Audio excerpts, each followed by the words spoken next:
opinions expressed on this show do not necessarily reflect those of the Barber's Chat Network, our great partners at H&B Media, or any of our media peers. We're just five idiots who love sports and love to talk shit.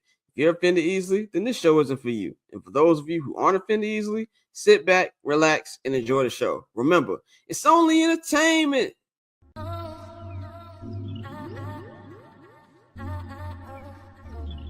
So cool.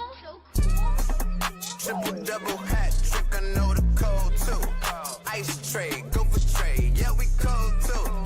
Getting paper on display, haters old news. Money on the other line, so I'm not gonna hold you. Money on the other line, so I'm not gonna hold you.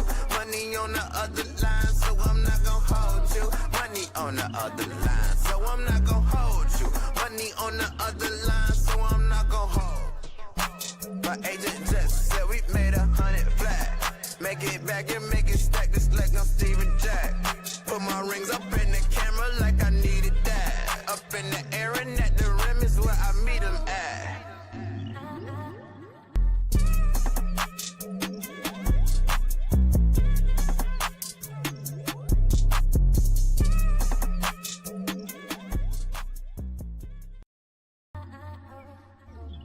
So cool. Triple double hat trick, I know the code too. Ice trade, go for trade, yeah we cold too. Getting paper on display, haters old news. Money on the other line, so I'm not gonna hold you. Money on the other line, so I'm not gonna hold you. Money on the other line, so I'm not gonna hold you. Money on the other line, so I'm not gonna.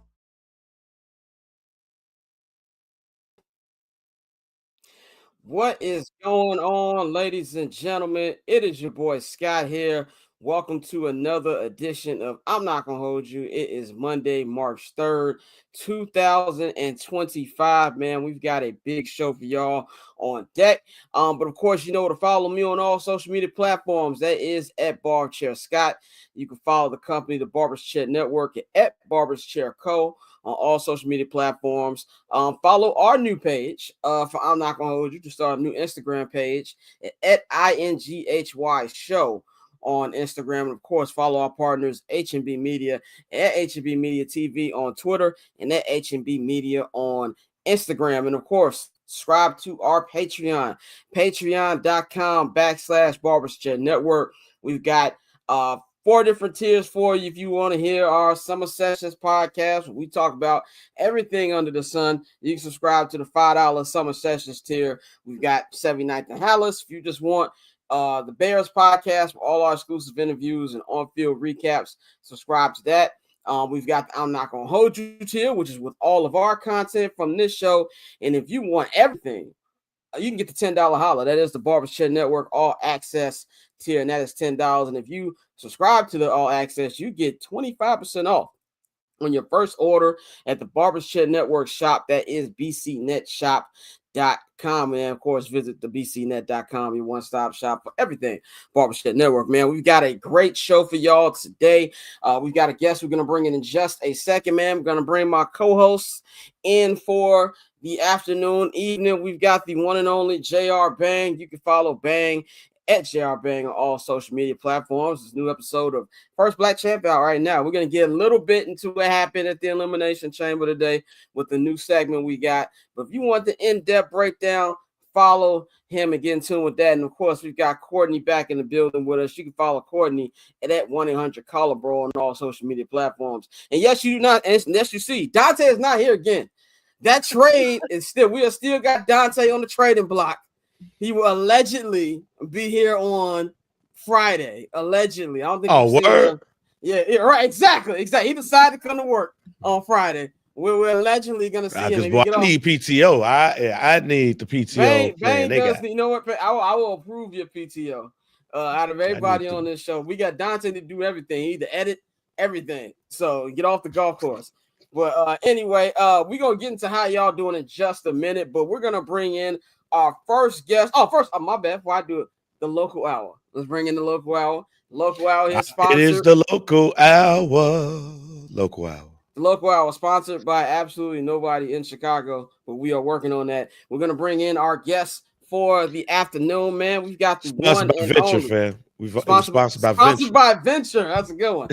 We got the one and only Robert Mays here, man, of the Athletic Football Show. One of the best follows on football Twitter. You can follow him at Robert Mays on Twitter, or X is how they call it now. But Robert, how you feeling, man? Great to have you back on.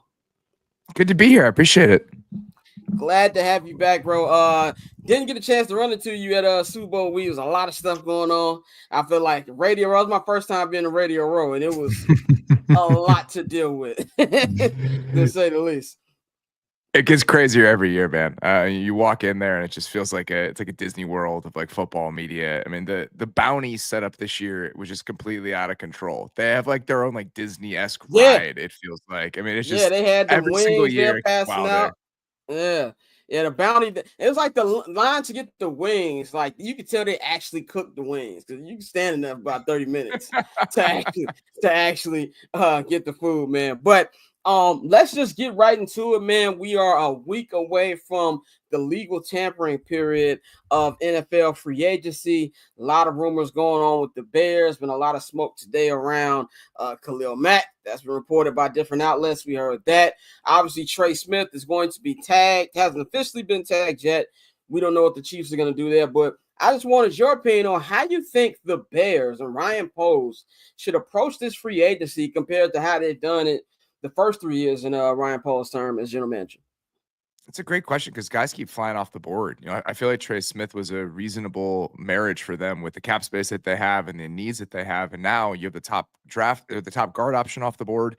Typically, guard is an interior offensive line is a pretty good spot to find free agents. If you look at the history, whether that's availability and the hit rate. But this year, there just aren't that many guards and centers available. So how they negotiate that is going to be interesting. What they do on the defensive line, it feels like they have a ton of money to spend and there aren't a ton of options. So I expect them to be pretty aggressive because I think that there's some urgency, especially on Ryan Poles' side of things, to make sure he gets this stuff in order and what is a huge season for him. But I'm curious how they go about it because there are not as many options available as you'd like when you have this much money to spend. Yeah, and I think too also of that, like I think the bad thing about I guess not the bad thing, but the thing that's kind of crazy is you don't want to like go too crazy and try to make up for draft mistakes you made in the past and spend all the money. I think we've seen the Bears do that before, but at the same time, you don't want to be passive, which I kind of feel like the Bears have done in the Ryan Poles tenure a little bit. To you, what is a more like out of the two lines, what is more important to spend free agent dollars on? Would it be the O-line or the D-line? I would say O-line for this reason. I think that having certainty and a high floor on the offensive line is a necessity. Like you just have to make sure you have no weak links up front. On defense, you want stars. You want to make sure you're hunting for upside on the defensive line. So you need stopgap starters at guard. Like if they sign Will Fries to an $11 million a year deal to play right guard for them, that's acceptable. Like you just want to make sure up front on offense, you have 5 guys you feel good about. On defense, you're hunting for superstars. And so I feel like you're trying to, if you want to go in the draft that way because you want younger guys with higher upside, that's typically how I think about it. And we'll see whether or not their needs and the available players in both of those areas line up with approaching it that way. Now, with the name that kind of, I won't say came out of nowhere, because I feel like a lot of fans were talking about it, but I kind of feel like it was more of a, we love this player more than the actual realistic thing. We starting to hear about Khalil Mack. Khalil Mack had a career year 2 years ago, 17 sacks, 2023, had only 6 last year, was still a solid contributor to that Chargers defensive line. Now, we all know, I think the big fish is probably Sweat for Philadelphia, but what would you think about a possible union with Khalil Mack now that we hear that he's actually interested? The only reason I would be hesitant about that is you have to think about what your timeline looks like as a team. Are you going to be ready to compete in even 2026? If you feel like that's the answer and you think Khalil Mack has 2 really good years left, I can understand that, but he's getting a little bit older. That's my only concern, is that by the time you're really ready to push and try to compete for the division, even more than that, is Khalil Mack still going to be part of the plan? So I think that's why going a little bit younger at that spot makes a little bit more sense. But Khalil Mack is still a really, really good player. And if you look at this free agent class, there are no perfect guys. I mean, Josh Sweat's going to be on a 3rd contract. There's a lot of guys at several different positions. They're either coming off of injuries, third or fourth contracts. So the fact that there are no guys that are outside of maybe like a Milton Williams or Osia Odighizuwa that you think is a 26, 27-year-old guy that you can sign in his prime, there are a lot of imperfect players available in free agency this year.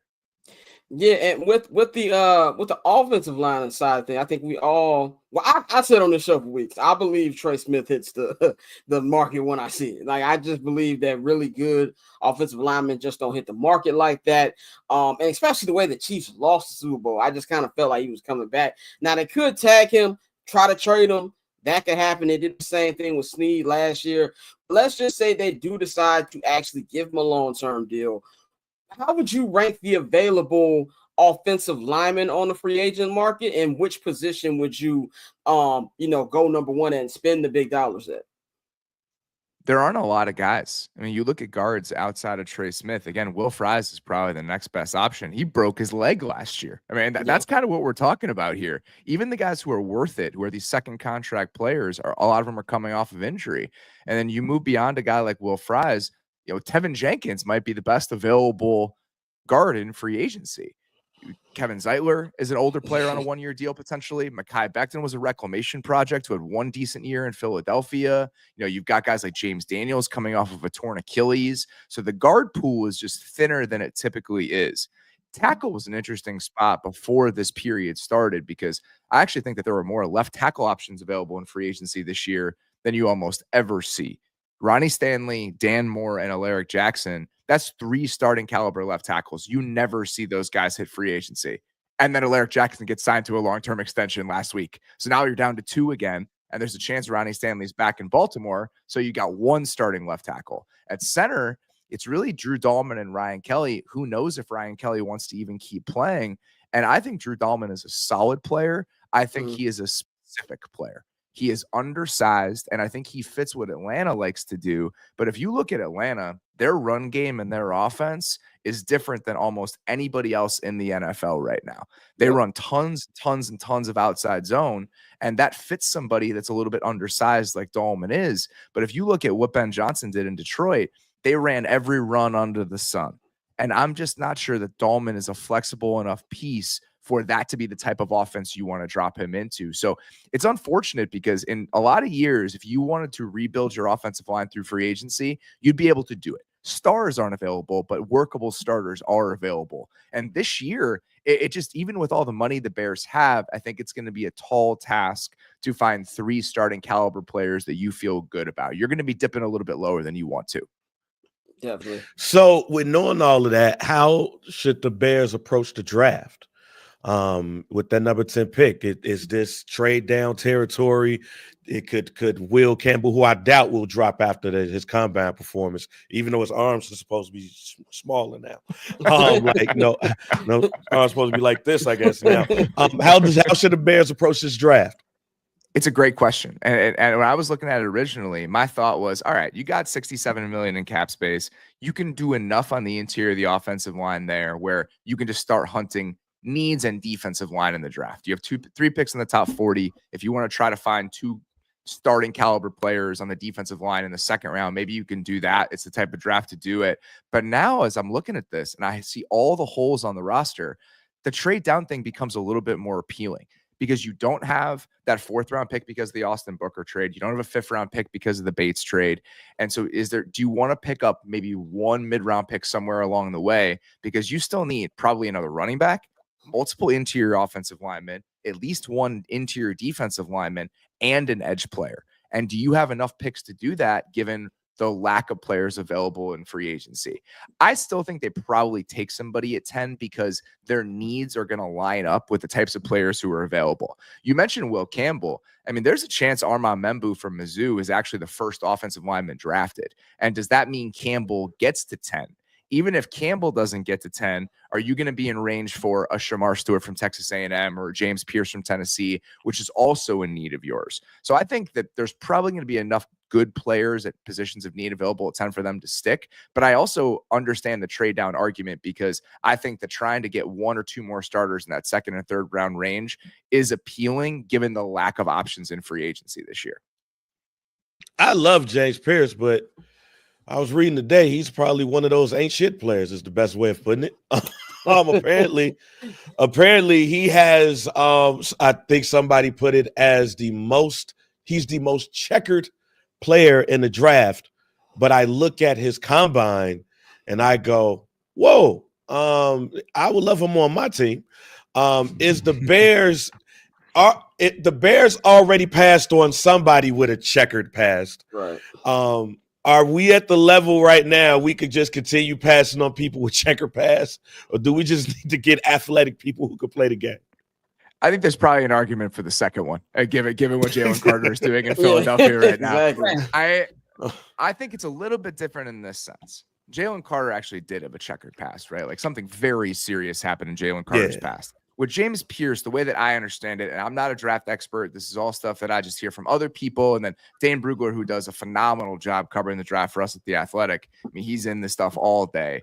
I think the way that I would bucket it with James Pierce is more personality concerns. Like that's a big bucket, but that's probably how I would describe it. So if you're comfortable with that, and you see what sort of athlete he is, you see what the production looked like, you see what he did at the combine, are you comfortable doing something like that? So I feel like edge, again, just where they're drafting might be a possibility, but let's say you sign a Josh Sweat in free agency, that becomes less of a need. Does that push you to the offensive line? Does it push you to the interior of the defensive line? This is all such a puzzle depending on how the next 2 weeks go. And there's really no way for us to understand where the draft needs are going to be before we see how they're going to spend all that money.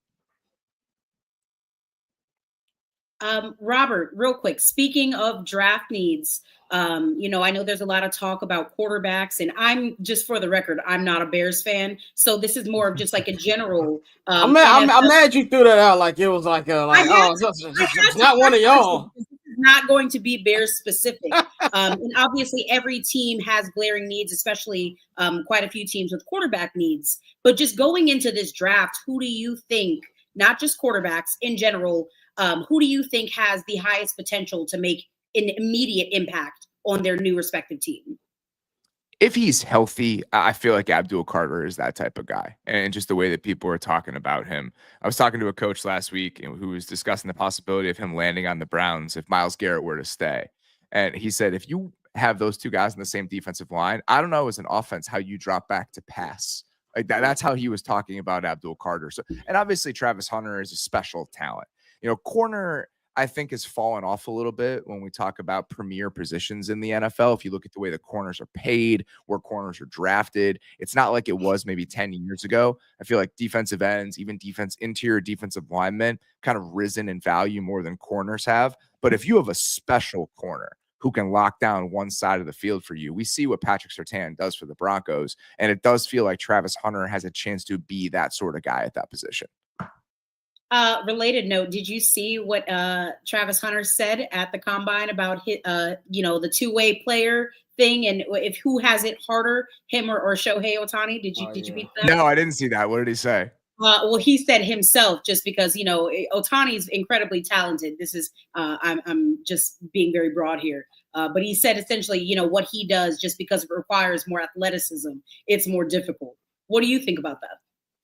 I think that's fair. I mean, we don't see two-way players in the NFL for a reason. What Shohei Ohtani does from a skill set perspective is unbelievable, but you pitch once every 5 days. I mean, in theory, you can do it, especially if you're a DH. In the NFL, what he did in college, the idea that somebody could play 100 snaps a game and play at that high of a level, there's a reason he won the Heisman Trophy as a position player. We never, ever see that. So in terms of the physical demands on somebody playing two ways in the NFL, I think it's probably higher than somebody that's trying to do it in baseball, even if in baseball, the specialization of the skills is what really stands out there.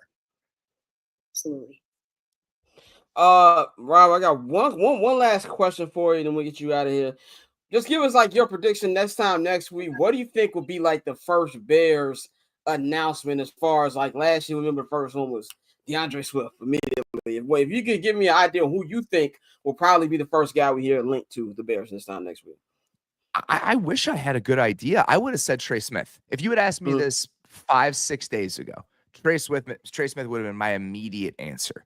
Now I'm just not sure where they go. I feel like if you're just looking at the players available on the board and the biggest needs on the roster, to me, it would be some sort of edge player. whether that is a Josh Sweat or somebody else. I just think that that's the smartest place to spend your money if you have the sort of free agency wiggle room that the Bears have. But I'm open to anything. If they like Will Fries, is it a Will Fries because of how many needs they have along the interior of the offensive line? But now that Trey Smith is off the board, I truly think that you can go any direction depending on whatever your preference is among these players or whatever taste you have.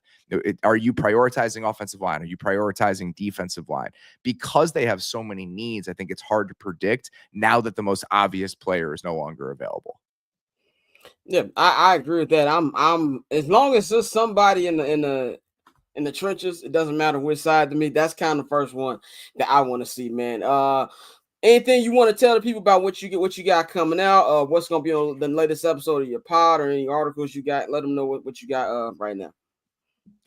We did a draft combine recap with our guy Dane Brugler today. It's available in the Athletic Football Show feed, and we'll have 3 more free agency shows over the course of this week. We're going to do a mailbag, just answering some free agency questions, and then we're going to do an offense and defensive preview. And then next week, Monday, Tuesday, Wednesday, Thursday, we got live streams every day recapping what happened in free agency, including a very big one on Monday when the tampering period starts and these signings start rolling in. So if you want to come hang out with us on that Monday, it starts at noon Eastern on the Athletic Football Show YouTube channel. And we're just going to be sitting there all day reacting to the signings as they roll in. Definitely, man. That is Robert Mays. You can follow him at Robert Mays on Twitter. Get in tune with the Athletic Football Show, man. Always good to talk to you, man. Looking forward to having you on here again, bro. Sounds good. Appreciate the time. Talk to you soon. Yes, sir. Bang, are you ready to come back in, or are you doing you doing your thing right now? What's going on, bro? He ain't saying that stuff. All right. I'm right. I'm guessing he's not. I guess he's it's Bang when you got Courtney. Yeah, okay. He said, give me 1 second. Anyway, back to I'm being whams right now. I gotta send a message out. I'll be right back. He'll be right back. Let's see Bang what's going on in the hands. chat. Yeah, B. Dot called Dante Flip from Joe Budden. So that's hilarious. That he definitely is like Flip. Dante has Kawhi levels of PTO. Now, as we get back to shout out to Robert Mays for joining us, man. For all the football talk, shout out to him, man. But I want to get back to y'all, to Courtney shaming, both of y'all shaming my sparkling water choices before we came on here and recorded. Hey, man. There's nothing wrong with LaCroix. For you. Okay? There's so much better sparkling water. First of all, I've got a different selection of sparkling waters. There's nothing wrong with LaCroix. And the band called it the Dasani. It's the Dasani of sparkling water. Correct. I'm partial to mineral waters. I like an Aquapana. I like Pellegrino, Perrier. Pellegrino, cool. Right, yeah. Pellegrino, 2 limes, carcass out, fantastic. You're sleeping. Okay. No, I've had Pellegrino. Pellegrino's cool. Man, I fuck with Waterloo. Waterloo, my shit. Waterloo too. I don't mind. I live in Texas also, so I like Topo Chico. Topo Chico's fantastic.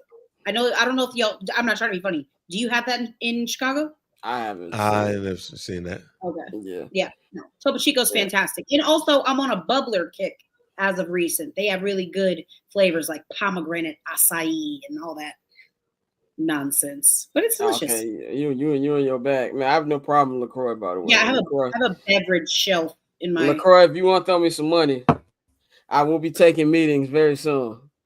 Very soon. I'm working on something. I'm sure they would be thrilled to hear that. You're not exactly in their primary demographic. What does that mean? First of all, sparkling water is commonly associated with waspy white women. Anybody drinking LaCroix is drinking Waterloo. That's what I'm talking about. Waterloo. Man in an Waterloo, G. No, you have not. Okay. Waterloo for the win, G. I'm telling you, Waterloo 5. All right, I'm gonna stop drinking that to Shiny. I have no problem. LaCroix is cool to me. I have no problem with it. But you also talking to somebody who be getting like Fiji water and bulk. I'm a water snob. That's crazy. Okay, get yourself a nice reusable water bottle. Yeah, I got them too. I got them too. Shout out to the Bears. Then you empty the plastic and it defeats the purpose. No, I take that with me wherever I go. I have the water with me. The big joint. I get the 1.5 liters. Shout out to Ben. This is for- not something I bought from the team store. This That is is a from the lovely team. cup. This is from the team. I think Kevin Warren We tried get to it, bribe Scott. You're us. cooler than us. We get it. I think Kevin Warren tried to bribe us Oh. with these in training camp, but it's all good. TED Talk Kevin. Whenever I won't say anything bad unless you make me say something bad. But yeah, we got them with book bags during training camp, so that's what I use mine. I just get like gallons of water, so I'm not buying like a whole bunch of water bottles, and I just Can I cover the Chicago Wolves and get something? And you know, it's funny when we got it. Some media members were like, "What am I gonna do with this?" I'm like, "Nigga, you got a free gift. Like, give it to me. Give it to Bang.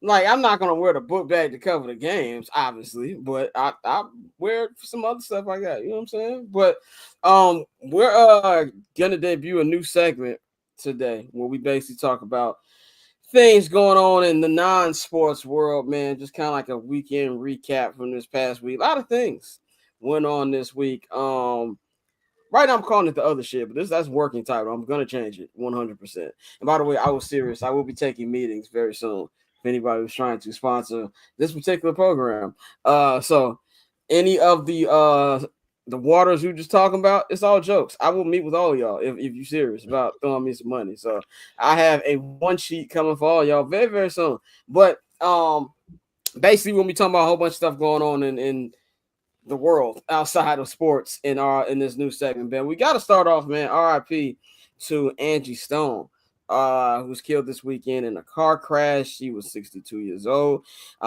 She's in Alabama. She was coming from a show, which is crazy. I didn't know she was in her 60s. But definitely thoughts and prayers out to her family. She co-wrote one of my favorite Erykah Badu songs, "The Love of My Life" joint. That joint's fire. But yeah, man. Any thoughts on Angie Stone?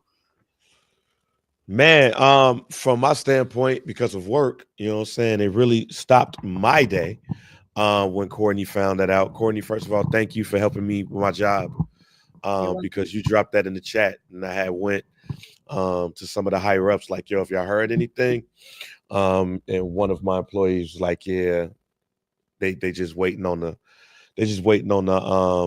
an announcement. They're just waiting for the press release to go out. Man, Angie Stone is one of those people that's platinum in black houses. Like, she's more like, Angie Stone is more than black famous. Like, she is famous. Like, people know her, especially if you go overseas and stuff. But there's like artists who's like platinum in people's houses, and she's one of them. So it was very messed up to see like what happened. But then also knowing that her legacy is far beyond what she was doing with Neo Soul. Like, Angie Stone was one of the first, or the first hip hop women's group to drop a record and to sell records, the Sequence.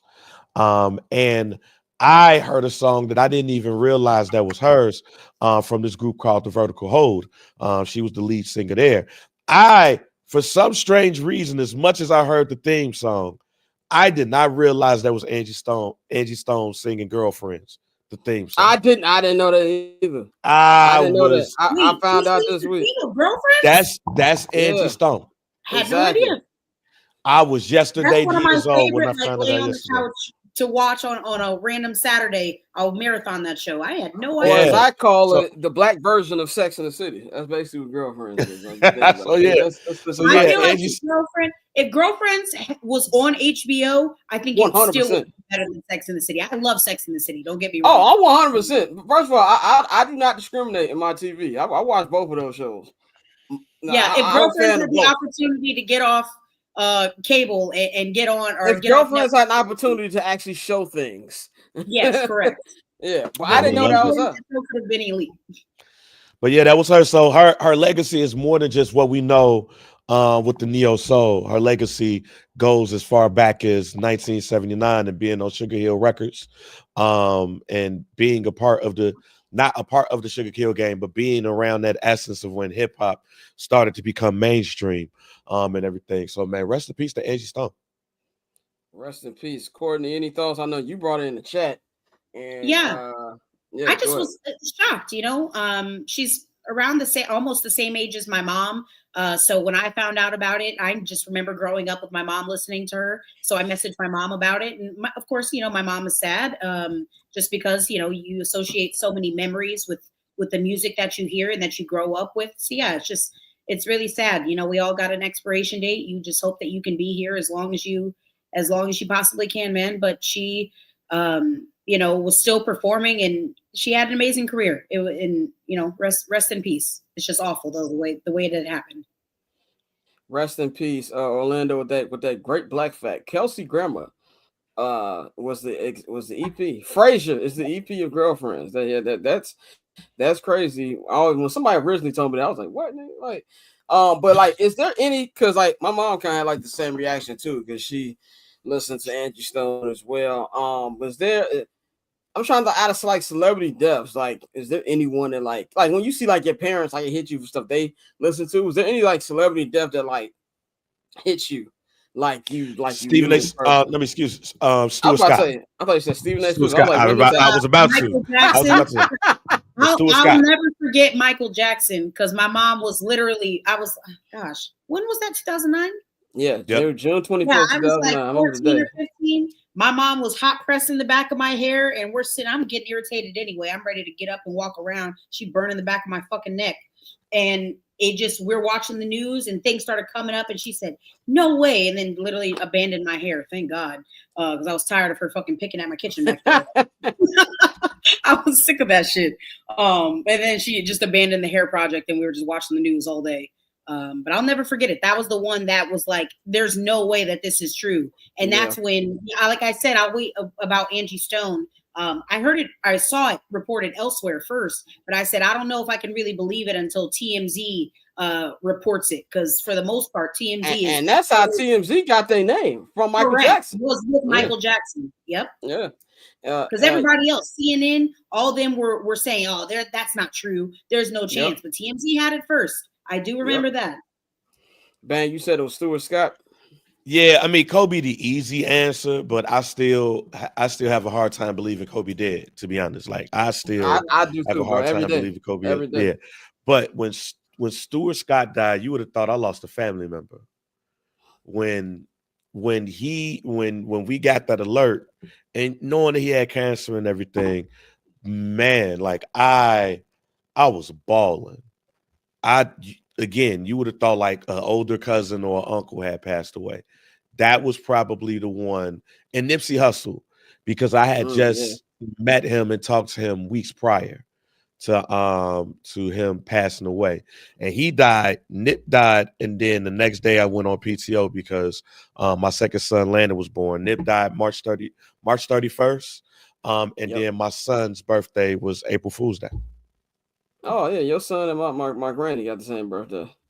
Yeah, hers was a little longer time ago, obviously. But for me, it's Kobe's number one. Kobe was. I cried like a bitch that day. I'm not. I woke up, and the crazy thing, being in LA, like the two saddest days were obviously Kobe, Nipsey too. But I remember waking up. It was Pro Bowl Sunday. So I was watching Hip Hop Evolution on Netflix because I was like, I'm not going to watch Pro Bowl. And I remember looking out my kitchen window. I could usually see my block from my kitchen window. You could also see like the Hollywood sign, even though it's a little further down. When I tell you the smog was so thick, I couldn't see anything. So I went back in the living room, went to eat, and I checked my Instagram DM. Shout out to the homie Lotto. Lotto was like, yo, is that news about Kobe true? I was like, what you talking about? It's like they saying Kobe died. I'm like, nigga, get out of here. Like, that was originally my first reaction. So I go on Twitter, search Kobe Bryant, bam, TMZ, bro. I feel like a brick truck hit me, bro. I was just we was doing First Black Champ. I didn't even eat my food. I just started bawling, bro. And like that night, me, Pavi, Damien, we all went over to the homie Thomas house. He stayed downtown LA at the time, and we walked over to the Staples Center, and that's where we went to the memorial they had, and the Grammys was going on at the same time, which was crazy. The Grammys was in the theater, I think it was Kodak Theater, right next to Staples Center.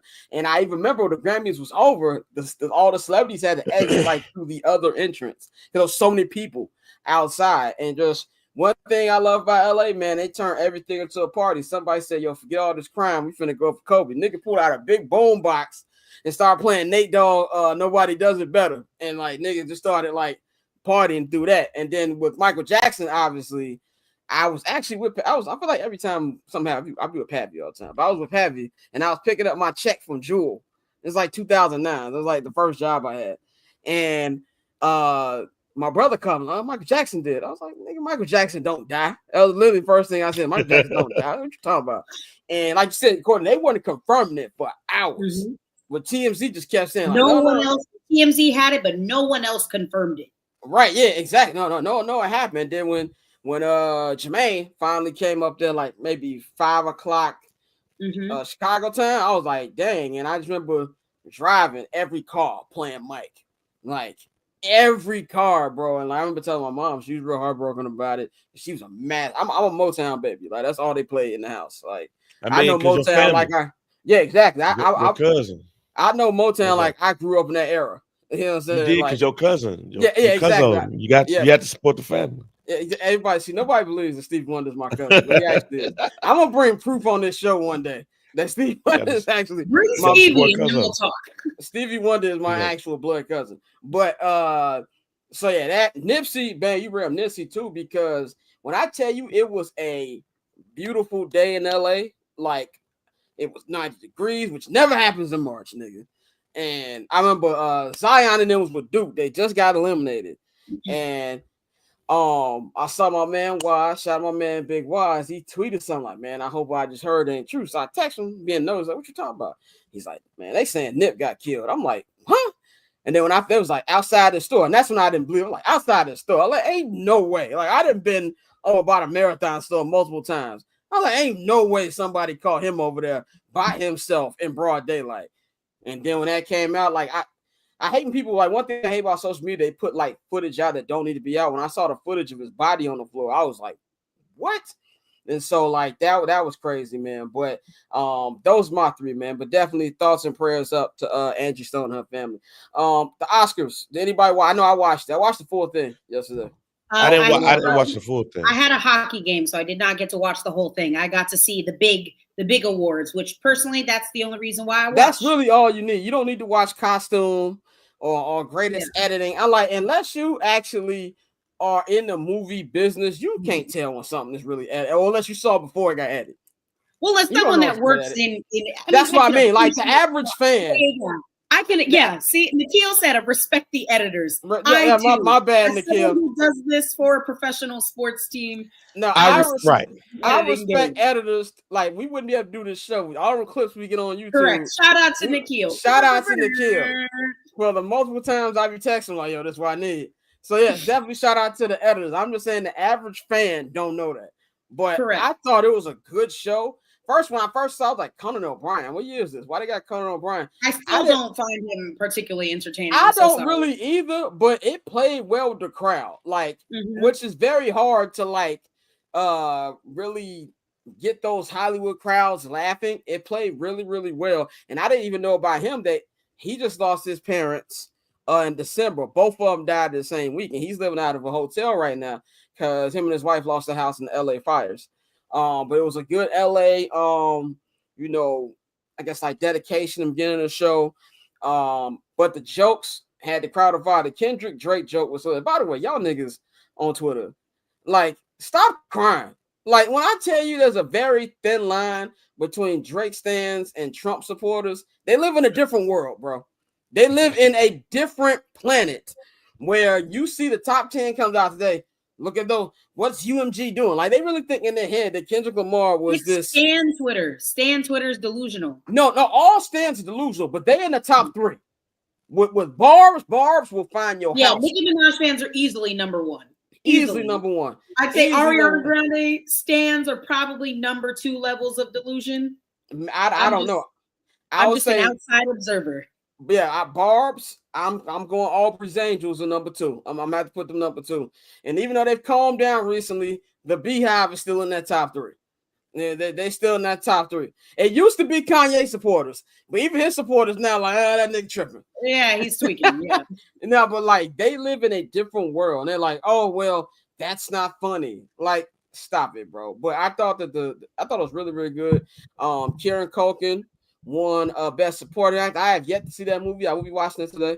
What I do with the Oscars is sorry. And here's the reason why I haven't seen it yet. I don't want to pay the $5.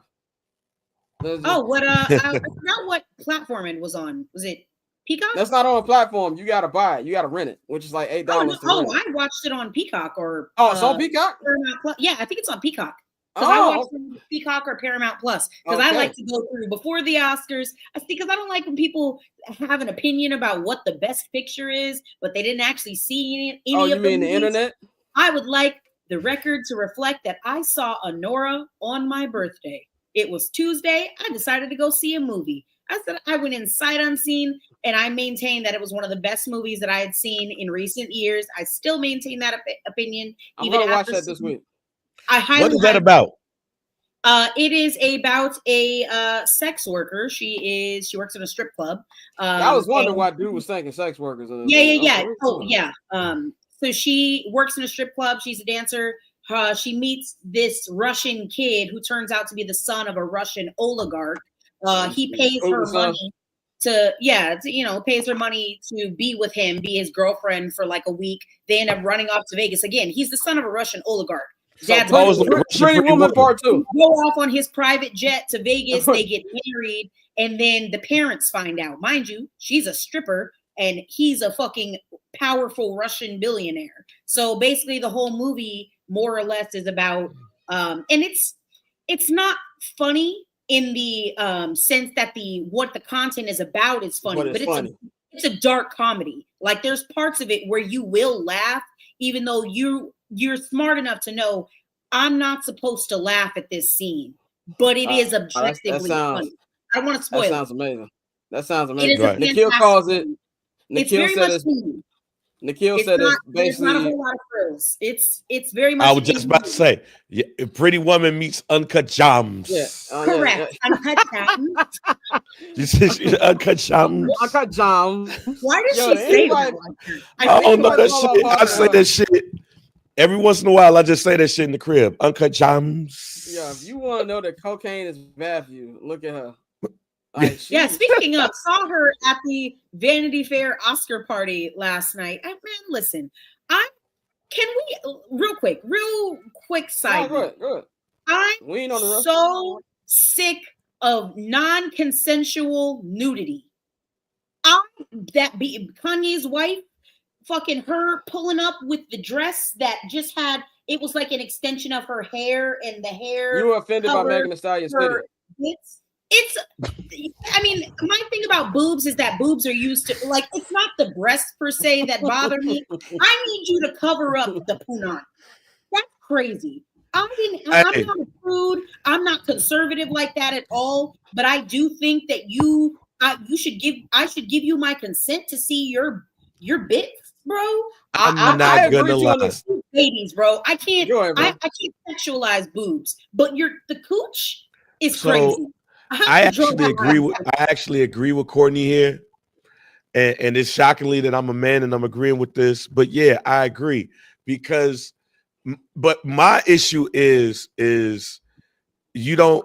And I know this sounds bad in the grand scheme of things, but I don't like inviting things to something that don't need to be there. So when we see certain things and then you say that I don't feel the need, I don't feel like I should be objectified. Like if my 10-year-old son who loves women, who loves girls, see your titties out, but see a nip cover. First of all, I don't think nip covers work because I know what a titty looks like. I'm a grown ass man. I don't need to see your areola and your nipple. So that's one thing. But also it's just like, when you're doing it for shock value. like what, and I'm not a shock value person. I'm like just make it look tasteful and it'll be good. And I didn't see anything that I saw last night that, well, no. Sophie Vergevna, however you say her last name, from modern. Yeah. She did it. Yeah, that was tasteful. Again, listen, and tasteful I'm not here to say whether or not something is tasteful or not. If you want to be out here and again, how we have clearly agree to disagree about boobs, right? Because I'm just a woman, so when I think about a boob, I'm just like, okay, yeah. You got to use that to feed a baby if you're lucky, right? And you can breastfeed. But like everything else, man, put that shit away. I did not, and ain't nobody trying to smell that either. Respectfully. Man, Megan Thee Stallion shit look like she put her titties over a brush. Like that's all that shit. It was like titties over like a shrub. Yeah, did y'all see the? We know what's there. Like if it wasn't going to be photographed, it's an adults event. It's adults only there. If it was completely like no one would see the pictures, man, I guess wear what you want to wear. But like the fact that these images are being disseminated to the public, and now there's little kids that might end up or minors that see these photos of you at this event because it's fashion. It's the intersection of fashion and entertainment. Children should be able to enjoy these sorts of things, images of dresses and ornate couture gowns. I think it's fucking weird to be walking up naked. That's crazy. That's a couple things. First of all, did y'all see the video I posted on my Instagram after I posted that Megan Thee Stallion thing? That's how I felt, like Dave Chappelle. Come on, titty. But there's a couple things. First of all, Courtney, I agree with you 100%. 100% agree with you. There's a time and place for that. But number two, Hollywood parties are probably the place. Now, the photo part I get, but once you actually get into those parties, I know it correct. It's gonna be the most tame thing you probably see. Look, man, I'm not. Look, man, I'm so glad I ain't in Hollywood because if I was, like, my reaction to certain things is not going to be what they want it to be. Because Megan Thee Stallion tried to come have a conversation with me with that on. I'm not looking you in your eye. And don't get mad at me because I'm not looking you in your eye. I'm like, yo, why you got? I'm going to say, hey man, Meg, I got a question. What? Like, why look like you got your titties on the shrub? Like, that's what it looks like. Like, this just looked like titties on the shrub. It was not my favorite dress decision, just in general, because I thought if you go do that, it needs to be a better dress. It literally looked like her shit was like it was a shrub. Y'all ever seen Emperor's New Groove? Yes. Remember the villain from Emperor's New Groove? That was kind of the energy that outfit gave. And then you're gonna have green. You're gonna have green nipple covers. Like, I'm sorry. Nipple covers don't make sense to me. I know I could picture what the rest looks like. You know what's funny? So you talk about kids seeing stuff, which is actually very true, Courtney. The first two titties I saw were at a WWE SmackDown when I was in 6th grade in the year 2000. One, that's crazy. That's two. And it happened the same night. So one, there was a girl in the crowd. It's Attitude Era when they lift up the shirts. Yeah, it's Attitude. They lift up the shirts, and I was like, "Oh my goodness, what are those?" And then before that, Trish Stratus had a match, and I think she's wrestling Jacqueline. Let's say Jacqueline rolled her the wrong way. Thing popped out. 12-year-old me I was like, okay, I want to see more of that. But you were right, Courtney, 100%. Yeah, I just think that shit's crazy. That's all I had to say about that. It's real shocking that on this show, the two men agree with the woman on this, where normally men would be like, hey, as long as I see, hey. That's because our Puerto Rican brother. That's because our Puerto Rican brother Mikey isn't here. That's why. Yeah, that's right. I just want, I guess, people to be more thoughtful about the shit that they put out there, man. It's got to be consumed by not just the people in your immediate circle, but by the entire public, man. Have some fucking decorum. Now, I will say this. Now, I've never been to an Oscar party, but I have been to high Hollywood events. I have, and that's why I know this. In 2015. The high Hollywood. I've been to high Hollywood parties. Let me just say, the stories that come from those that you actually witness are way better than taking pictures. That's what I always say, act like you've been there. I've been to places I've been to Rihanna's birthday party, nigga. I had no business being up in there. And I'm in there like, oh, doing the dancing and like, oh, what's going on? I walked in there, me and Pappy, my homie Darius, we walked in like it's the beginning of Belly. I'm like, what am I supposed to be over here? Like, oh, they go Nipsey over there. Rihanna 10 feet from me. They don't know. I got $17 in my account right now. Let's get it cracking. You know what I'm saying? I've been to a party, but if you've been to one, you've been to them all. But that's what I got. But the actual show to eyes I thought was good. Adrian Brody, I knew he was getting that a mile away. I wanted Coleman Domingo to get it. I thought Sing Sing was a great movie, but I just knew they wasn't gonna give it to him. But have you seen Conclave? I heard about it. It's heard also about it. Peacock, also really, really good. The last like 20 minutes. Yeah, I've heard it was good, but see this thing about me. If it's movies, this is what I usually do. I don't like paying the $5. I know movie theaters are amazing. I love going to movie theaters. I like going by myself. That's exactly what I'm doing tonight. That's why I gotta really like you to invite you to the movie theaters with me. Because I just love the peace and everything in there, but it just costs so much money. They just like, and so me, like, I'll pay for like obviously Marvel. I'm in that first night. You know what I'm saying? But like other stuff, depending on how bad I want to watch it, I'm just gonna wait for it to go to, you know. See, but this is what they were talking about at the Oscars. Right, and I agree with them. But you know what they did do? Bring the price down. Like think about, I ain't got kids like Bang, but if I got kids, let's say I'm going on a date to a movie theater, which is very terrible. Unless you actually, unless you're together, just for the tickets. Just for the tickets. Let's just say you want to take an Uber because y'all want to drink or something after, right? Let's just say $20 Uber. That's $60. Let's just say y'all want to get snacks while you're there. 2 popcorns and $16 combined. Get your 2 ices, about another $20. You done spent almost $80 to see a movie.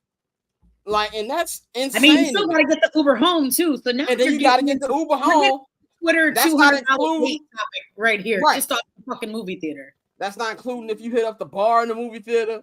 Like, there's a whole other thing to that. So I have a movie. That's why you gotta date a real woman that carries a tote. Because listen, the movie theater will get me for an icy every time. Look, every single time. Look, I might be from the south side of Chicago, off the worst street in America, which is 79th Street.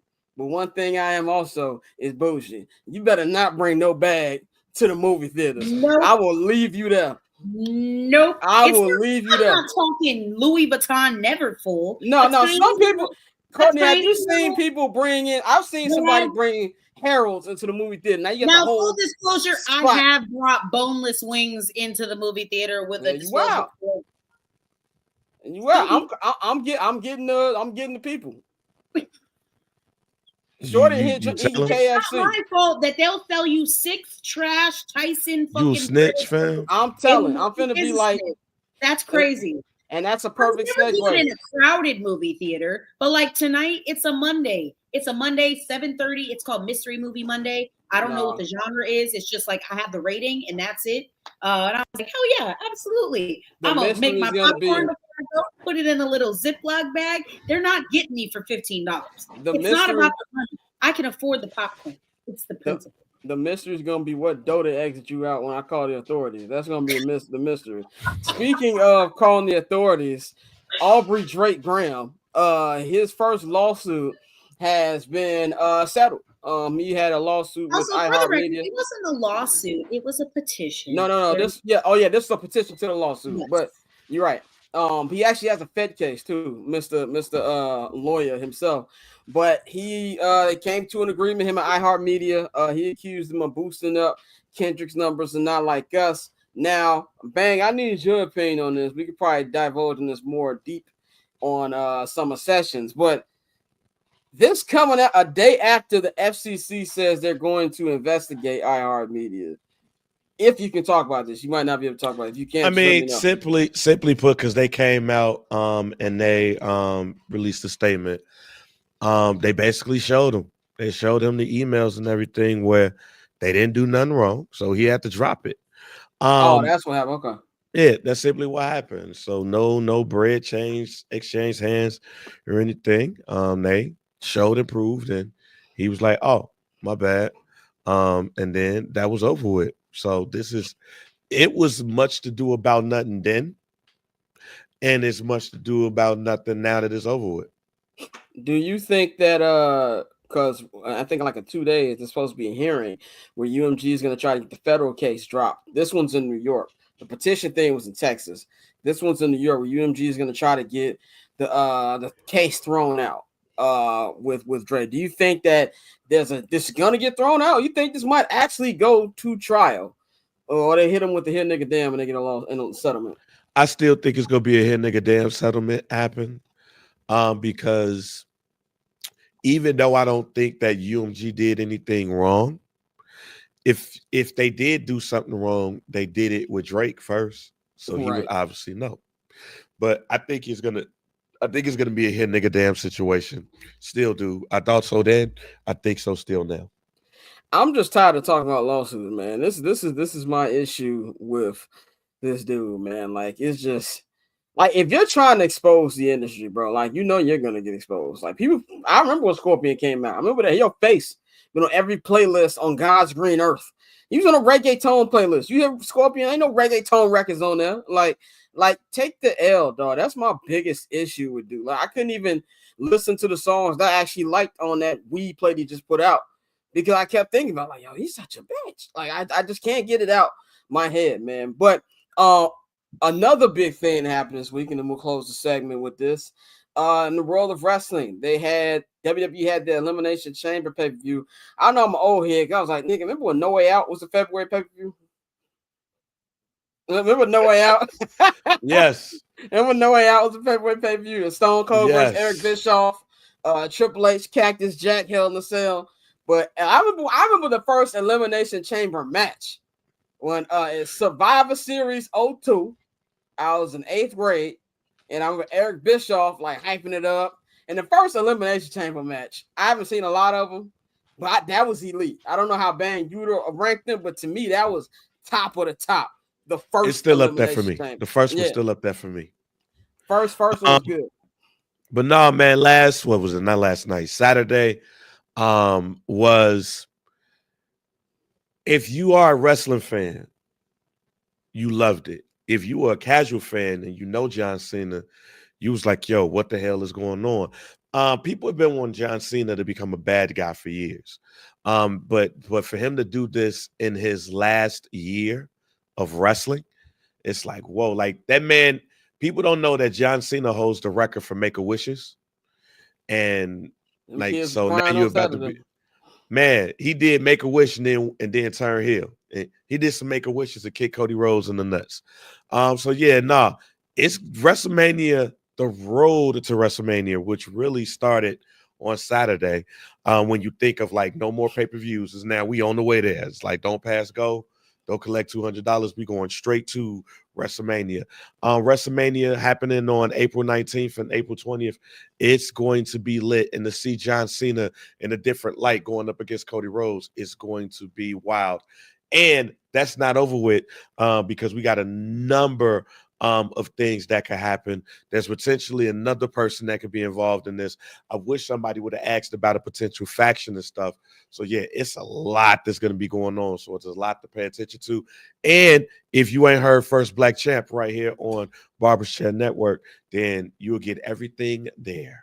Check that out. It's on the site right now. It's on all the podcast feeds. Just from my perspective, watch. First of all, anytime Dwayne is on, I'm gonna tune in. He was my first rap wrestler that I was a massive fan of. I had a rock poster in my room, like it was like a huge poster when I was like in 5th grade, bro. So anything The Rock does, even though I do believe Dwayne is being seen more because his movies have not been doing what he wanted to do, but that has been interesting to see. And I think with the WrestleMania thing, as big and as shocking as this was, maybe this is just me being old head, I still think Hogan and NWO was number one as far as heel turns. Now I don't know, maybe I'm being stuck in the past, but I think this is a massive moment.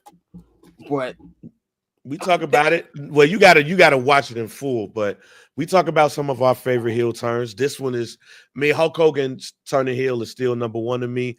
But we got some other ones up in there when the Rockers broke up and Shawn Michaels threw Marty Jannetty in the glass window.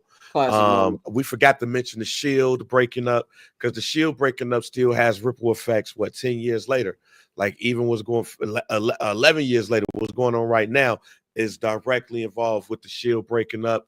A couple of other ones too. So yeah, check out First Black Champ. We go through it.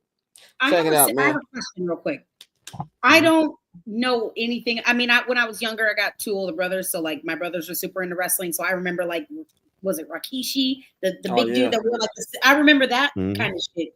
But I have to ask because this shit's scripted, right? Like it's acting. It's like theater meets sports. Yeah, it's the outcome is scripted. But look, don't do that. Don't try that shit at home. Right, don't try that exactly. shit at home. Right, them niggas really do be tearing ACLs. I'm not dismissing the physical activity I see in the like. These people are athletes, 100%. Yeah, but they're also actors. So do fans know? Is it a surprise when things happen sometimes? Is it like it's just like it. Okay, I'm probably sorry, showing I guess I don't really understand. Like if you grew up with you or your parents, you watching your parents watching soap operas, ain't no different. Like when you find out that soap opera. Yeah, you find out Erica Kane. You found out Erica Kane got amnesia and and she just killed like 3 people. Restless and Bold and the Beautiful. Yeah, I'm all my children and one life to live guy. Like my sister's name is literally Ashley off from Cuz of the Ladies. I'm a power guy. Look at you. Like when you find out that Erica Kane had like a baby, like you find out Erica Kane got a baby out of nowhere that she never knew. Like that's the same thing as when when we look at wrestling. Like, but it's predetermined, but we don't know what's gonna happen when it happens. You can predict it. I've been watching wrestling for shit. If I'm 43, I'll be 43 this year. I've been watching wrestling since 1986. I feel like I've watched wrestling enough to know when things are gonna happen. So when people be watching the shows and they be like, man, you feel like you wrote this. Like damn near every storyline is like you could go watch something old and that storyline is there. Every once in a while though. John Cena turning heel was not shocking to you.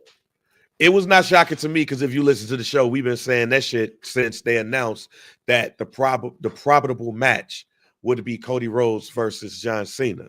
So as soon as that came out, me and Kent from the Port, shouts out to my tag team partner, like we was already talking about, somebody got to turn heel, and that's gonna be John Cena this time. But we'd give you different scenarios. But no, we was saying like, nah, it's gonna be John Cena that turns heel, and it's gonna be shocking. But still, with us being able to look at wrestling and predict certain things, it's always great when you can still be shocked. And we were still shocked at the outcome when you saw it, because it's like, okay, you know the Avengers is gonna win at the end of Endgame. It's how it happens. I still yelled in the theater when Thor showed up to Wakanda. I almost smacked every 10-year-old in my row. Like when Spider-Man died in the Infinity War, there was this little boy crying right next to me. I wanted to tell like, yeah, nigga, life ain't fair. So yeah, and that's the good thing about First Black Champ is we don't come at it with the little lame ass wrestling perspective that we always talk about from like the nerds. Like, no, we talk about it like two regular dudes that just sit there and we know what we're talking about. And that's the business too. And that's probably the best thing about it. I'm looking forward to WrestleMania because I watch that every year. Every WrestleMania season, I fake myself out like I'm gonna watch the rest of the year. Then mid-May come and the playoffs on, I stop watching. What's like the NFL equivalent of WrestleMania? Is it like the Super Bowl? Oh, yeah. Super Bowl. That like their 100%. Biggest event? Okay. Yeah, yeah. Like they do WrestleMania at football stadiums. Like. Okay, got it. Yeah, that's that and WrestleMania. Here's my prediction. We're gonna get into that now. I was gonna talk about the Bulls, which I am, but I want to actually go to the Bears real quick because this actually ties into what I'm about to say. Little Birdie has told me that the Arlington Heights announcement is gonna be coming soon. I've been putting things together from people I know in the media space, and article came out this week that kind of confirmed everything I said from the Daily Herald. It said the Chicago Bears have resumed economic impact traffic and other evaluative stories and begun to refine conceptual site plans for the Arlington Park. So what we're hearing, and if I'm wrong, but I do not think I will be, is that this will be announced right after the NFL draft. That's what I'm hearing. And that goes on what I'm saying in 2030, you're going to have the Super Bowl, and WrestleMania won't be short after that. Like, if you look at one of the Super Bowl's upcoming locations next year, 2026 is in San Francisco, 2027 back in SoFi Stadium, 2028 is going to be in Atlanta, Georgia, my favorite stadium because they have the best media food on planet Earth. Shout out to Mercedes-Benz Atlanta. Them niggas had Chick-fil-A open for us on a Sunday. I was like, this is the best stadium just because of that. 2029 is open, 2030 is open. My guess is 2029 it will be in Nashville because new Titan Stadium will be up. And also, Nashville's kind of like people all call it the White Vegas. I'm like, Vegas is White Vegas. I don't really get that. Yeah, but yeah, you know, they that's what they call Nashville now. But I think it's gonna be there by 2030. My guess, shovels going to the ground this year. 2030 will probably be the first season that the Bears playing there. And I think that Super Bowl will be in Chicago. You have WrestleMania come up in there too. Bang, what you think about this news, man? Do you think it's good news that the Bears seems like are finally letting go to playing in the city pipe dream? As I told my wife, think it was this weekend. I just want them to hurry up and build a stadium where she could go to a game with me, because she is not going to set foot in Soldier Field and be excited to be there, because her first football game, she was in a suite at Mercedes-Benz. And if you're in a suite at Mercedes-Benz, you living good. You ain't trying to be outside in no goddamn Soldier Field. So go ahead and get this out the way, so we could go in and go to Arlington Heights and watch the game. And everybody in downtown Chicago could be upset that they got to take the metro to go to the game. Question. Go ahead, Courtney. As a non-Chicago resident, I've also never been to Soldier Field for a game. You ain't missing none. Okay, I'm like, is it simply because, like, would the Bear? I mean, you can't really do a full dome in covered stadium in a place where it snows like that. No, it's not going to be a full dome. It's going to be like retractable. I think this is. I think it's going to be like a retractable roof. So where the fuck is Arlington? Ted Talk said no, it's a roof.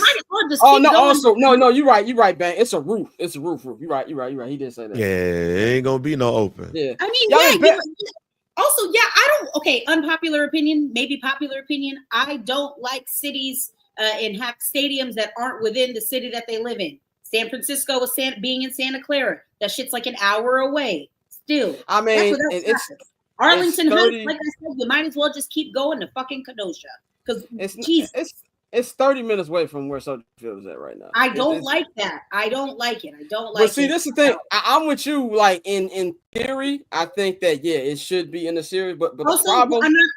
Sorry, please. No, I would say the problem is there's no space.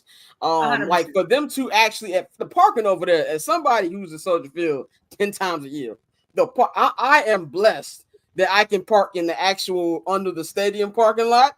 But the average fan, God bless, trying to get parking, because the actual parking over there is like $200. How is the public transportation? And that's what I was about to get to.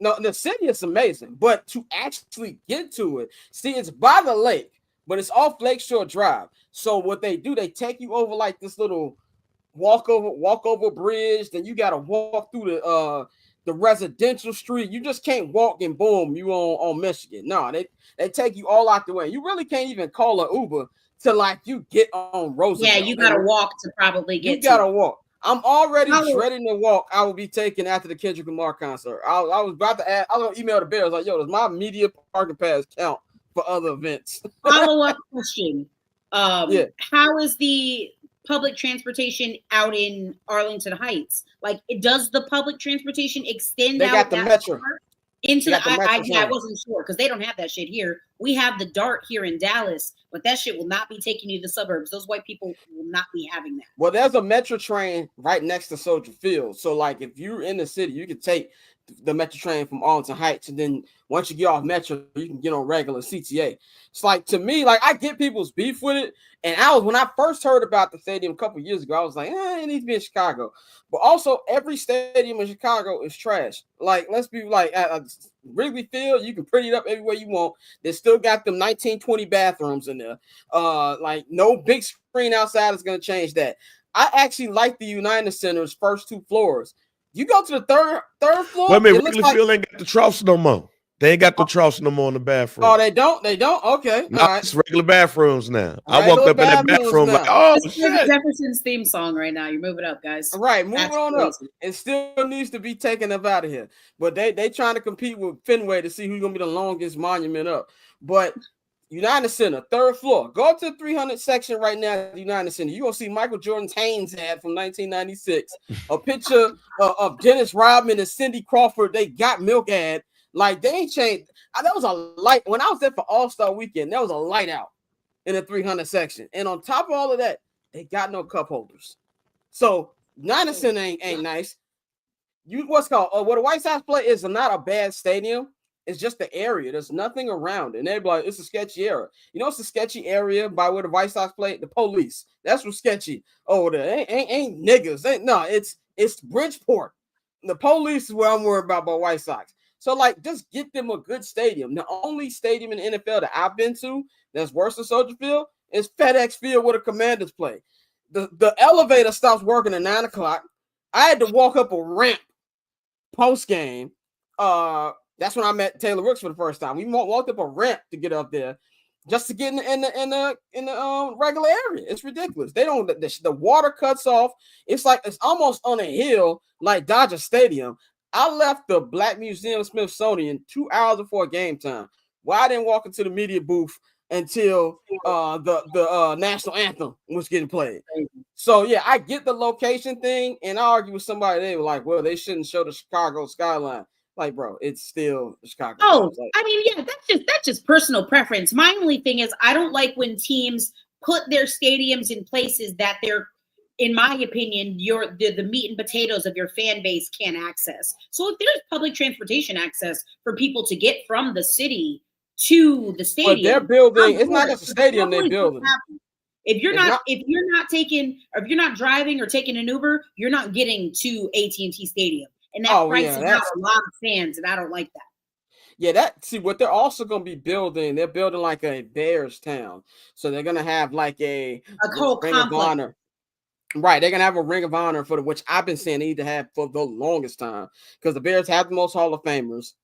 They don't retire numbers anymore because they're gonna run out of numbers. Have a Hall of Fame for players who are not going to be in the actual Hall of Fame, but were Bears legends who should be in there. Lance Briggs ain't going to the Hall of Fame, but he's a Bears legend. I know a lot of y'all think Peanut Tillman should be in the Hall of Fame. I understand he made a peanut punch, but guess what? I had eyes, and I watched his entire career. No, he should not be getting anywhere near Canton. But you could put him in the Bears Hall of Fame. You know what I'm saying? So they're going to have there's hotels over there. There's going to be like a whole bunch of other stuff. So it'll be good enough. And if you want to go to the city, hop on a Metro. You'll be there in 30 minutes if you don't want to drive. So that's why I think it'll be good. I just want to see a high-tech, new era 21st century stadium for Chicago, because it's not Chicago. Like, the area hasn't built a new stadium since 1994. When United Center was built across the street from Old Chicago Stadium. So that's what the information is on that. So wait to see the actual details. But for what I'm hearing, things are going to be announced after the draft. And it also lines up with what Kevin Warren was saying at the Ben Johnson press conference, where basically he was telling us, like, yo, relax. We were taking care of little tax details with that. And that was another thing. City of Chicago is never going to approve public payment for a stadium. Just wasn't gonna happen. Quickly on the Bulls, this be me and Bang. Bang, why do the Bulls hate their fans? Like, these niggas, man. First of all, what I really have to say about this man on the screen right now will get this page taken off YouTube. So because I love not only our show, and I love Pavi and Thomas, my brothers who run HB Media, I'm not gonna say what's gonna be on my mind. But the Bulls right now, they are trying to tank so hard. They have lost 9 of their last 10 games. And they still have a 2-game lead on the final play-in spot over the Philadelphia 76ers. and 2.5 over the Brooklyn Nets. So it's like, even when they try, they can't even do it right. Now you got Billy Donovan talking about, well, we know fans don't want to make the play-in game, but we still got to play hard. No, you don't. No, you don't. Now I'm glad they sent Io for the rest of the season, but you know what you do? Say Lonzo done met his minutes for the year. Sit Lonzo down. Do whatever you got to do.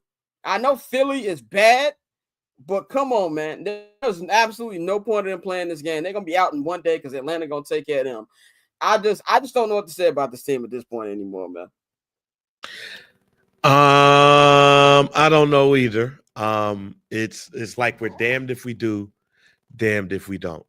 At this point, the only thing that's going to have to make the only thing that's going to make changes, expedite the changes, is people just got to stop going to the stadium. Yeah, I mean, you already can't watch them on TV, like that. So stop going to the stadium, and things will change. Even what AK said in his press conference, a couple of weeks back, it's very disappointing. But as I've said for years, some owners don't give a damn about fielding the winner. They only care about fielding a competitive team to get you to come. And as long as the Bulls have the aura that they have, people are going to come. Jerry ain't got to do shit. Spend that money on the shit around the stadium and everything, and spruce it all up and everything, and people, they just not going to care. And that's why I said too, like, he cares about the outside area because as we were just telling Courtney about like different things being built in the area, Jerry Reinsdorf is going to be building new stuff around the United Center as the 1901 project just got approved, because Jerry Reinsdorf, the money that he made in real estate. So all that stuff by United Center is about to be bars, restaurants, and things like that. So you can come and you can have a good time watching a mediocre basketball team and a terrible hockey team. So come on down. And if you go even a little further, if you get on your car, driving 5 minutes down Madison, you can go meet the Lords. You go get you some Uncle Remus. Bang can take you to El Grand. You can have a good old time out west. You can tell everybody what you saw over there. You out west when numbers are gone. And They just say you on Chicago Avenue. Like, nigga, where on Chicago Avenue? Like, that's when I knew when I found out over there, man. You can see a Fifi. If they still have those anymore, I don't know what the youth do anymore. But when I was outside, niggas had Fifis. So, you know what I'm saying? But yeah, to answer Nikhil said that what NBA team has a worse future than the Bulls. I don't know. Because there's nothing worse than being not good enough to compete and not bad enough to really be bad. Adam Silver will have to freeze that envelope for us. That's the only way I can see them getting Cooper Flag, man. I want to pivot 2 more topics before we close the local hour, man. Next week, as we get ready for free agency, there's going to be a lot of Bears fans complaining about overpaying people, because that's what Bears fans like to do. And I've always said that I think overpaying isn't really a thing. And I say that because the market is the market. The market dictates how much these players are going to play. The market dictates what teams holes that they have that you might have to overpay a little bit. If the Bears do pay Josh Sweat, they're gonna have to probably overpay a little bit for him. If Trey Smith was on the market, they're probably gonna have to overpay a little bit. But if it goes out there and it works, doesn't really matter. We heard people saying last year, man, it might be a little bit too much for a running back with Saquon Barkley. Then he had maybe the greatest running back season ever. Courtney, do you think that overpaying is a thing, or is that just something that fans say because they just want to complain about something?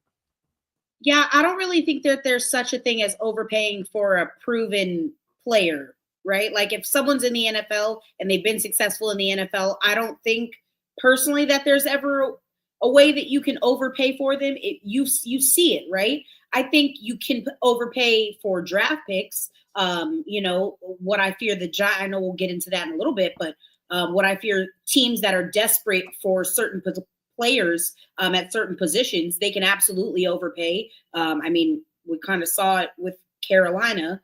And that's how the Bears ended up in the situation that they're in right now with the players that they have, just because people overpaid in the draft because they were desperate to draft in a certain position. So to answer your question, no, I don't. I think overpaying is a silly thing. Also, it's not your fucking money. It's not your right. What are you worried about? What the fuck are you Thank worried you. about? Just sit Thank back you. and enjoy what the billionaires decide to gift you. That's all. Enjoy the ride. Exactly. That's what I'm at. It ain't my money. I couldn't care less what they do with it. Like, if he doesn't live up to the contract, how does that affect my pockets? It don't. I don't care. Like I can kind of understand it, I guess, in like I'm a baseball fan. That's my number one. That doesn't even make when people get mad, like, oh, he's not worth that much money. Why the fuck do you care? But like in NFL, I could maybe understand just because there is a cap. So maybe certain armchair GMs might think that they have a better idea of what to do with that limited cap space. But no, I think it's get over it. Bang, Get what you over it. think about overpaying free agency? Like I said, it ain't my money. Fuck, I give a damn fuck. And then plus, we don't really truly have an idea about what goes on in this anyway. People think because they watch Madden and they played Madden and they did GM mode on 2K and everything that they all of a sudden know. Like, even I saw the debate on social. I saw the clip about Hall being mad at the Bears for not going after Deebo Samuel Oh yeah. by getting the fifth. Like, nigga, how you know that they knew? Like, how you know that they knew? Like, it's like you mean to tell me that the GM was like, yo, they giving away a fifth for Deebo Samuel. Who won it? Like that's like niggas that's got not how on a this group works. chat. Speaking of, was that on the run? Is that on the rundown? Were you gonna talk about that? We're gonna talk about that in a minute. I'll say what I have to say. It's like that's not how this works. Like they talk amongst each other. So we don't know what overpaying is at this point.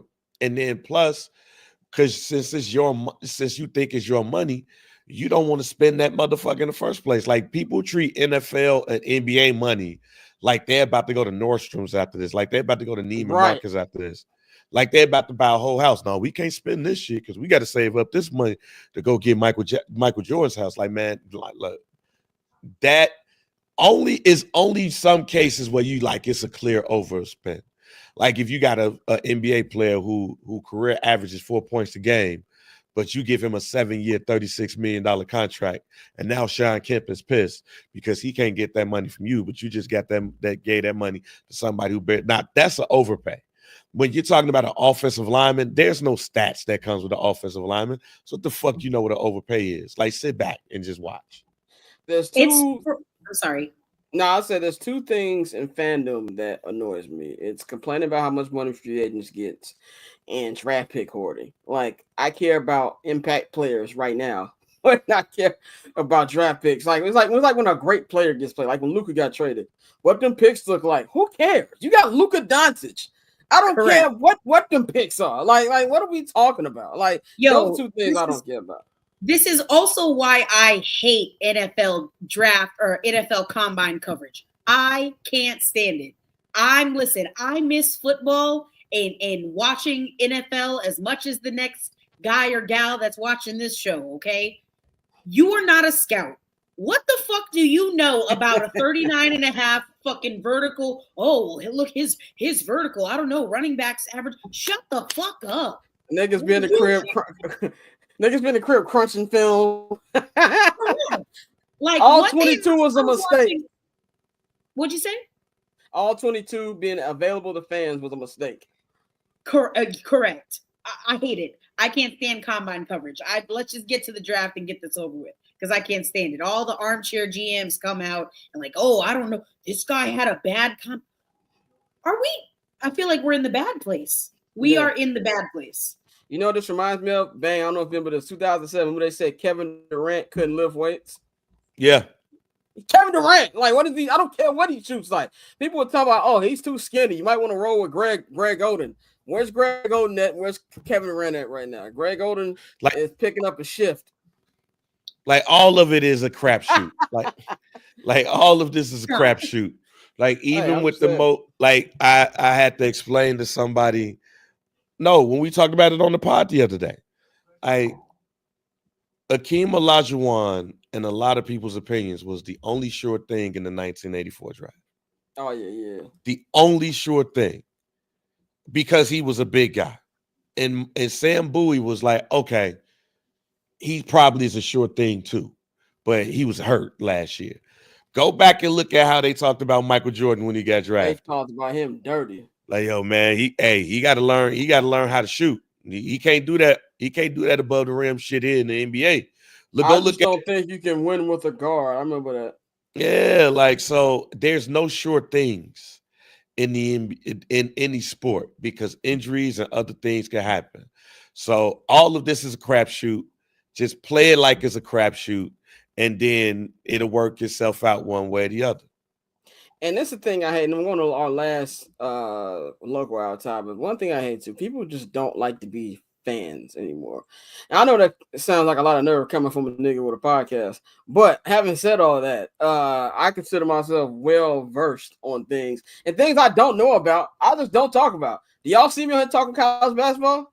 I don't know what I talk about. I ain't watched college basketball and I don't know how long. You know what I'm saying? Like everybody wants to be a critique of something. Now y'all want to be GMs, like, you know, it's just like when people look up the Drake lawsuit. Everybody is an armchair lawyer now. Like, oh, they settled. That means he's guilty. Like, that's not how this works, brother. Like, that, and the only reason why that happens is because people are, I'm not talking about you personally. I mean, generally, and as a woman in sports, I think it's relevant.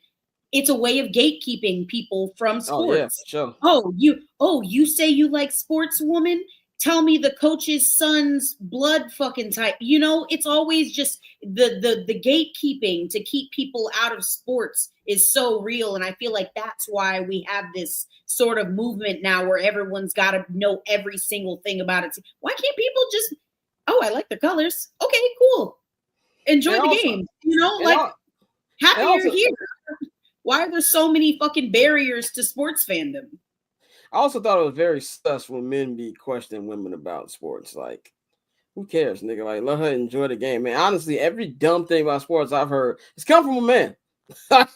They're like 9 times out of 10, it's been some stupid nigga who watch sports and think they know what they talk about. But that's because we're encroaching on the last bit of what you have, right? Gosh, women can fucking join the military now. Right? Is there a safe space? Yeah, is there a safe space just for us?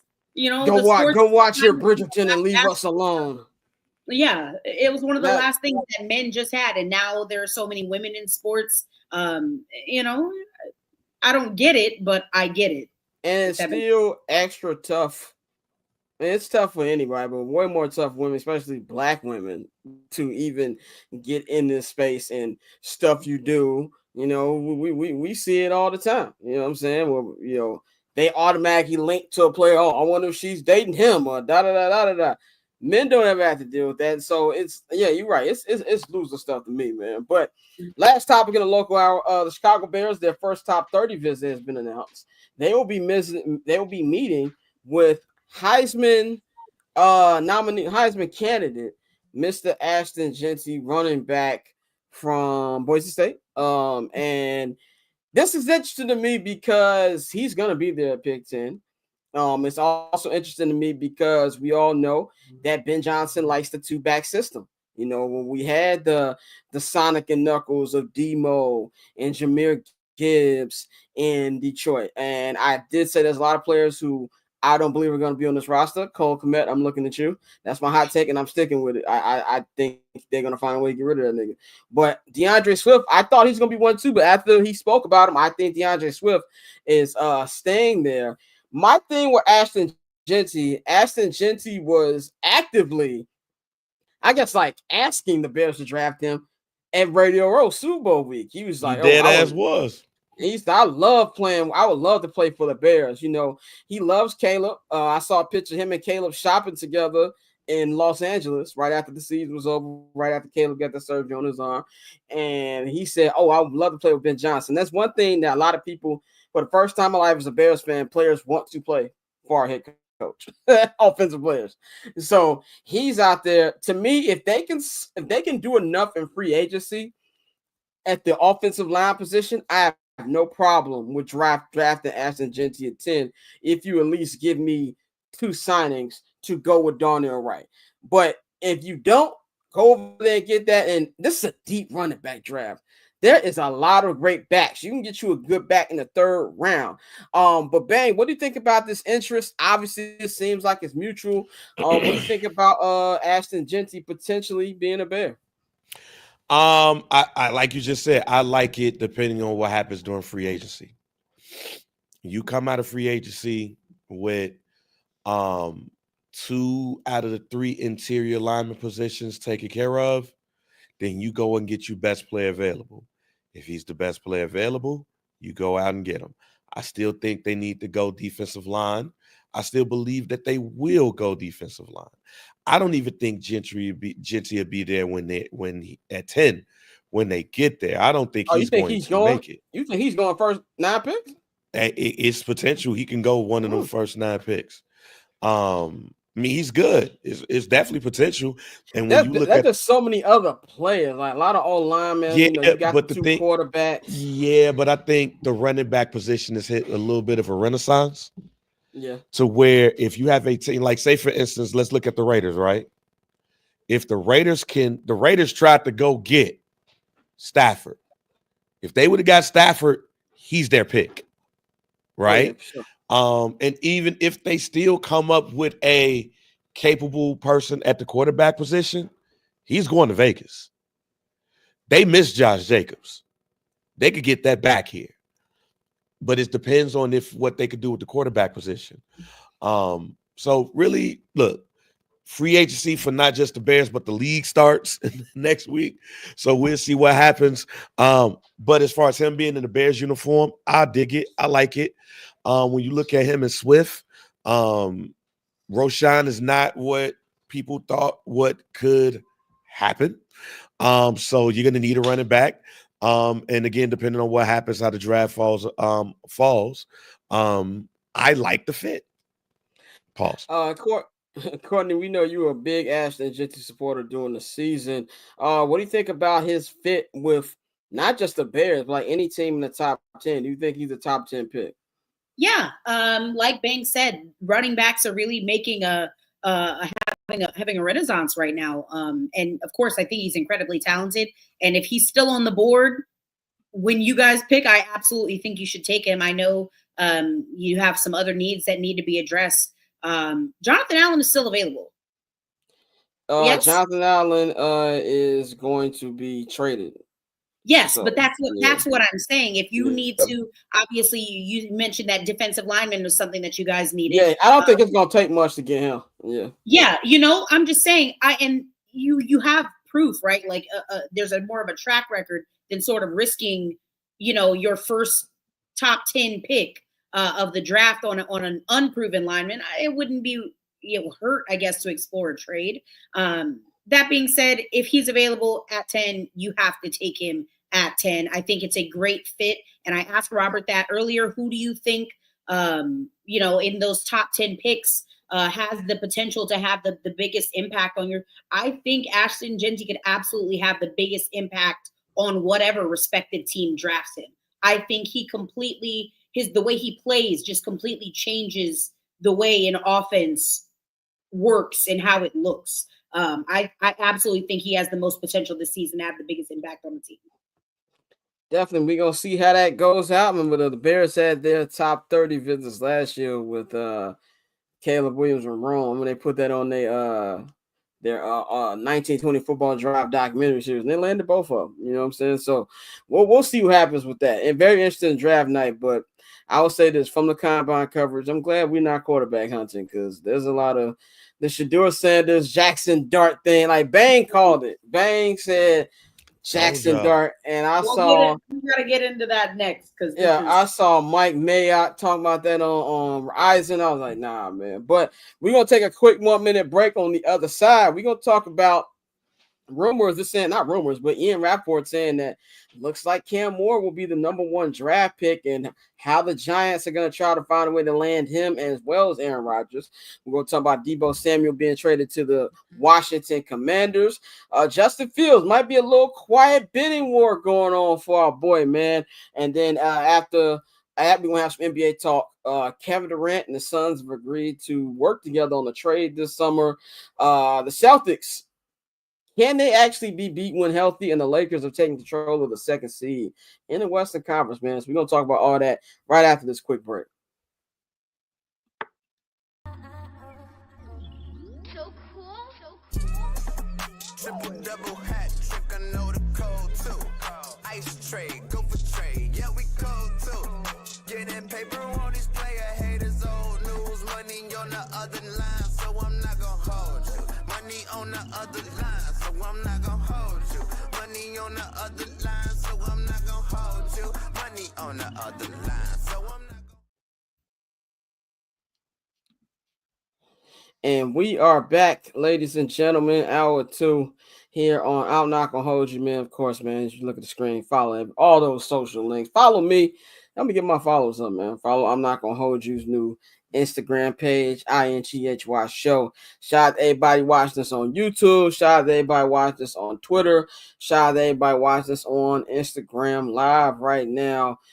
We appreciate everybody watching, man. So let's get into some more football talk before we get into basketball, man. We're going to talk about the New York Football Giants.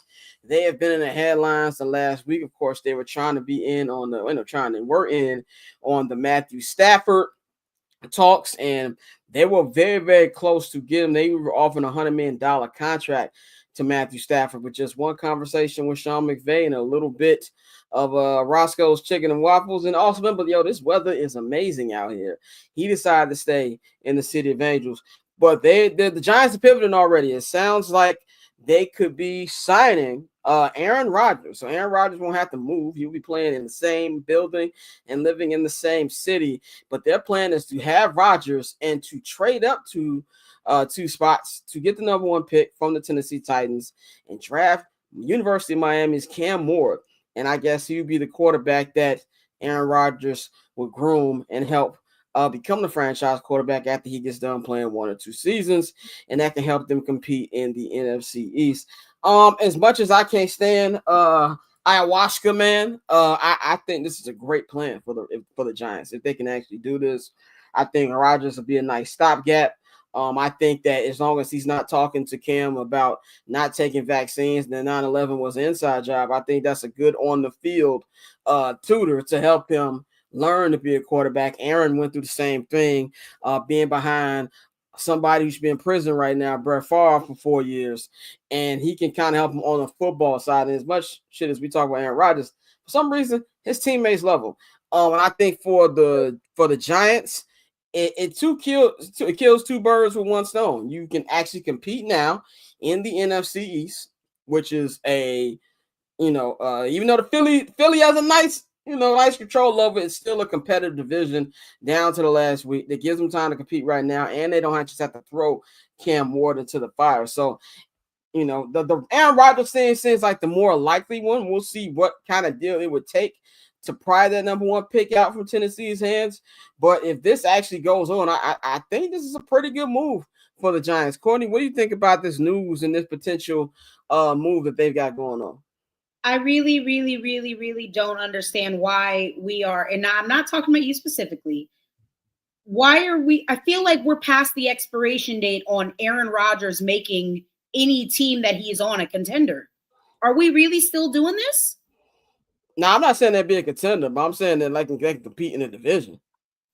I mean, there's 2 teams that are already better than them, and you could arguably say that even the Cowboys would still be better with the Giants. Cowboys is 100% a toss-up. What I'm saying is this: like, let me define compete. Like, I'm not saying they won't win the division.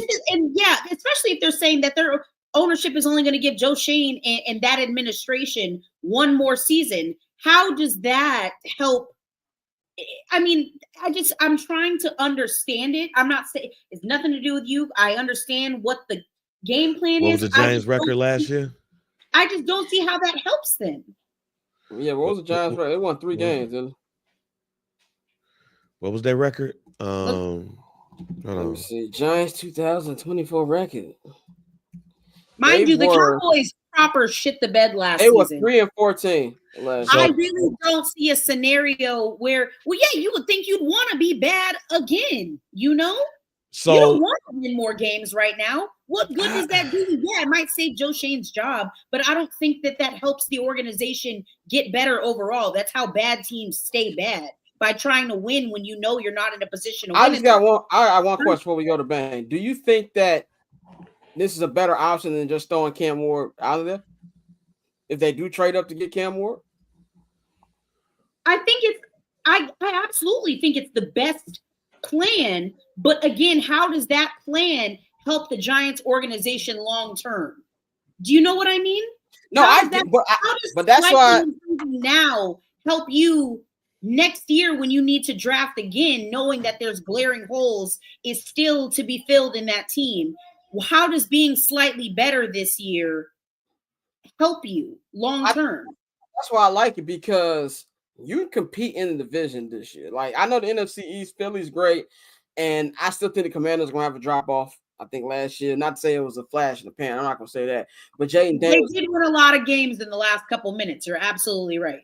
Last couple games, one of those was against the backup for Dallas. So I think there's going to be a regular drop off. The NFC is crazy every year. The Philly didn't necessarily run away with it this year. So I think that at least this to me only works if they do trade up and get Cam Ward. If they don't trade up and get Cam Ward, I'm 100% with you. I don't understand it. But if they trade up to get Cam Ward, I think it puts butts in the seats. It gets you competitive, and you can get Cam Ward time to be officially ready before you actually do it. That's why I personally like it if they do get Cam Ward. So it's a couple of things here. I do think Washington's going to have a drop off. I don't think Philly's going to have it, but I do see Washington dropping off, and I don't see Dallas being as good as they were last year. Y'all know how much I hate Aaron Rodgers, but if you could pull off Aaron Rodgers, the Jets letting go of Devontae Adams, you have the Giants with Aaron Rodgers, Devontae Adams, Malik Neighbors. I forgot who that tight end they got that's decent. They got a better offensive line than the Jets right now. The defense is, like I said, the defense was playing behind a lot, but they got a pretty okay defense. You have a team that could compete in the NFC East. And this, I think even Aaron Rodgers know, unless he was going to get that Ram spot, he's not competing to go get a championship. But if he could be in a situation where he can be in a situation where he could get to the playoffs, anything is possible. And I think that if there is a team that he can go to, that's possible with, the only other team is the Raiders. But you could go to the Giants, don't have to move. You could bring your homie over there because now they're shopping him too. Yep. Or they're going to let him go because that cap hit. He can go with. You got two wide receivers because Devontae Adams is still Devontae Adams. So you have him and Malik Neighbors. Decent wide receiver. And they got a good defense out there. But again, I'm not saying it's a bad strategy. It makes sense on paper for this current season and this version of the Giants team. My problem is that if they are quasi-successful, don't really, I guess competitive within their division, how does that help them next season if they're in middle tier draft positioning? Well, then they let Aaron walk and they start Cam Ward.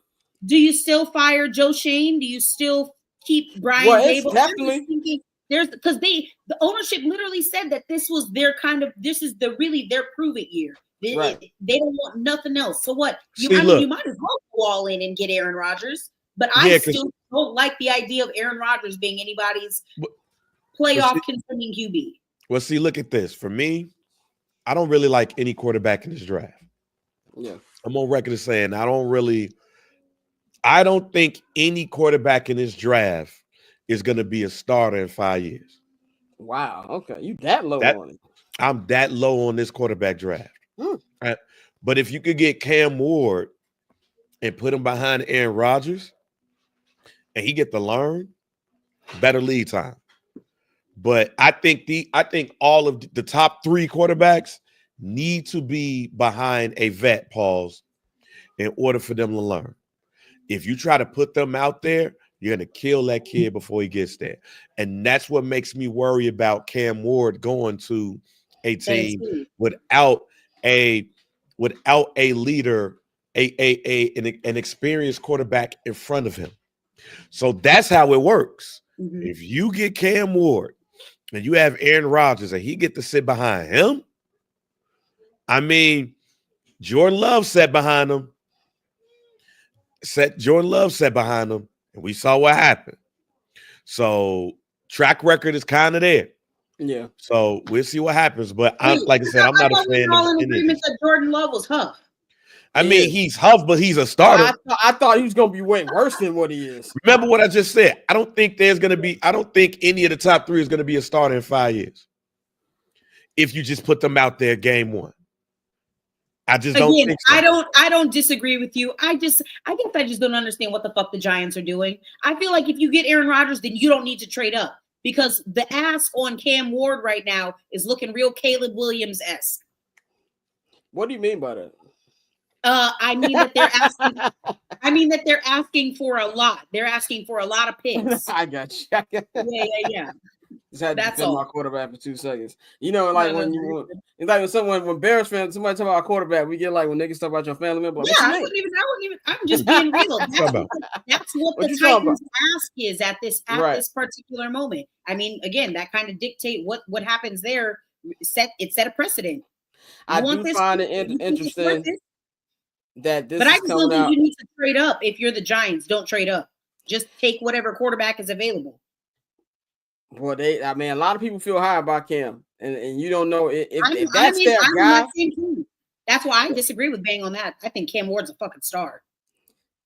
I think Cam and Shedeur can both be good. I just feel like it's going to be a longer. You're on your own on that one. You don't.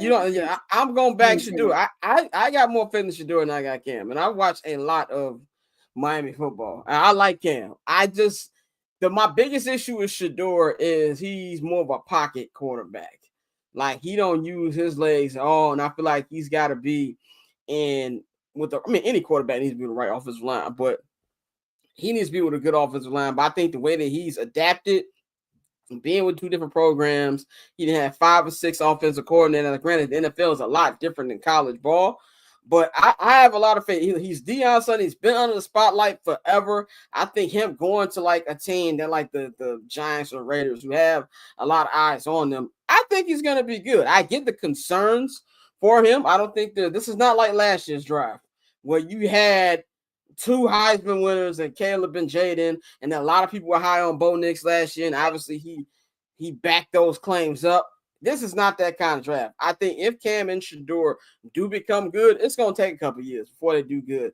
But I've got more faith in Shedeur. But for this actual plan, I ain't got a problem for it, man. But let's stay in the NFC East. Let's talk about the team that made it to the NFC Championship game, the All NFC East Championship game. That is the Washington Commanders. Of course, they've got the offensive rookie of the year in Jaden Daniels. He had maybe the best season for rookie quarterback ever.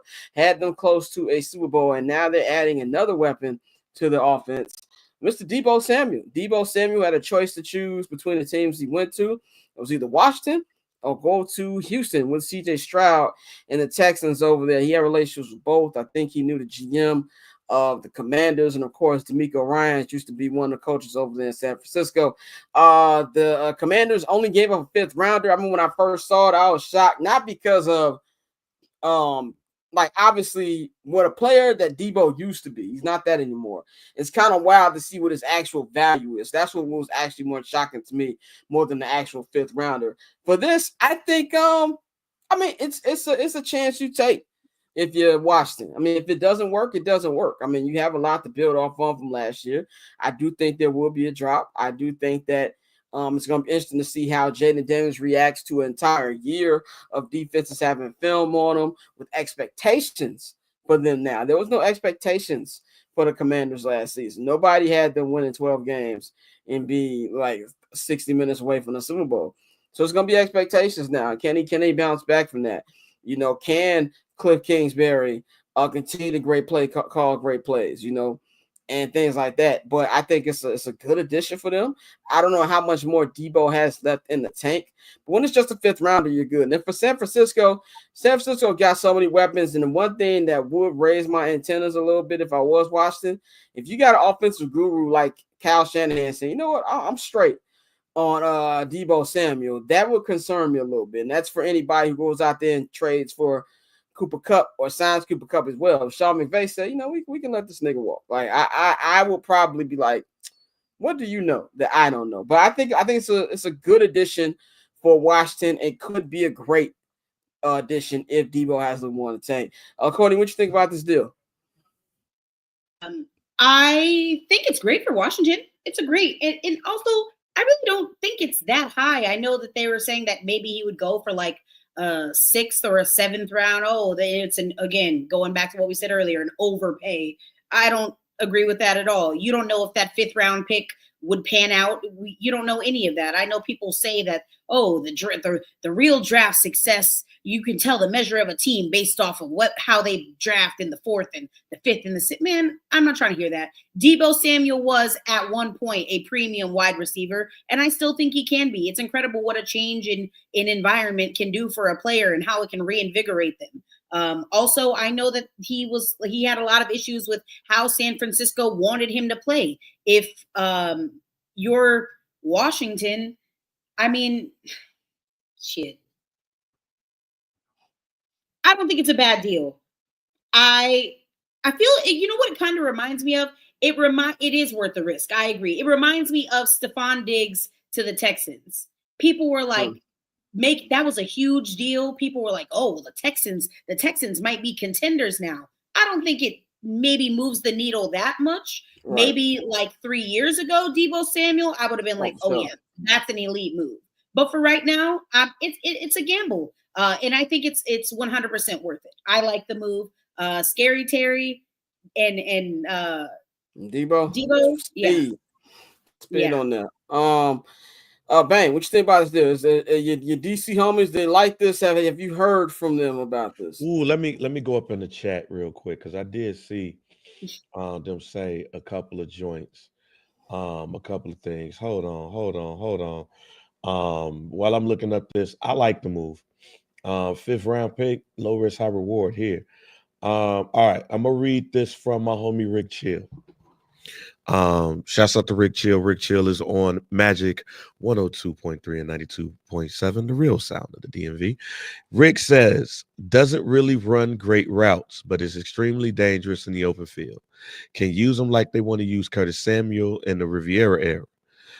Can put him in the backfield, slot or edge. He's a Swiss Army knife, has enough strength to break tackles on strings and enough to carry a house on him. 20 million per. Got to redo Terry, and we're definitely in line to draft. We're definitely drafting line and running back. Outside of that, the only thing that they was talking about is him wearing different clothes, because he be dressing a little sassy. If you have not seen his wear, that's how that goes. That's how that takes straight. I like the move because I like Deebo. When healthy, I think Deebo is one of the better utilized players in the NFL. But when you look at how they use the running back position, particularly, like when you look at how they use Brian Robinson, when you look at Austin Eckler, when you see somebody like Deebo and you get to use them in the way that they can, I think that this is going to be big for them if he stays healthy. He's going to be exactly what Jaden Daniels need. Don't forget about Zach Ertz too.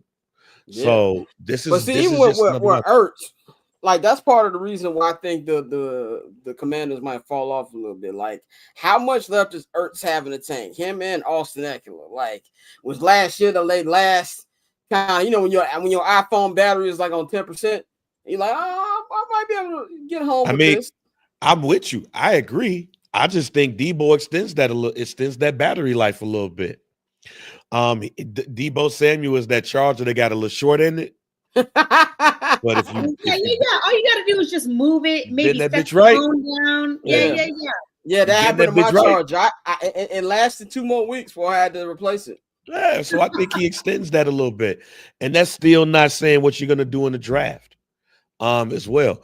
But to me, this helped. The one person this helps out the most, Scary Terry. Yeah. Yep. You thought you couldn't double him then? Really you can't double him now. And even them doubles ain't work. Scary Terry knows how to. He's a great route runner, and he knows how to make some big time catches. I was a Scary Terry fan before last year. I kept telling people like, "Yo, this dude." Me too. Before the Bears got DJ Moore, he was very high on my list. Mm-hmm. So definitely, man, good move for them. Let's talk about our boy Justin, and then Courtney can enjoy the rest of her evening.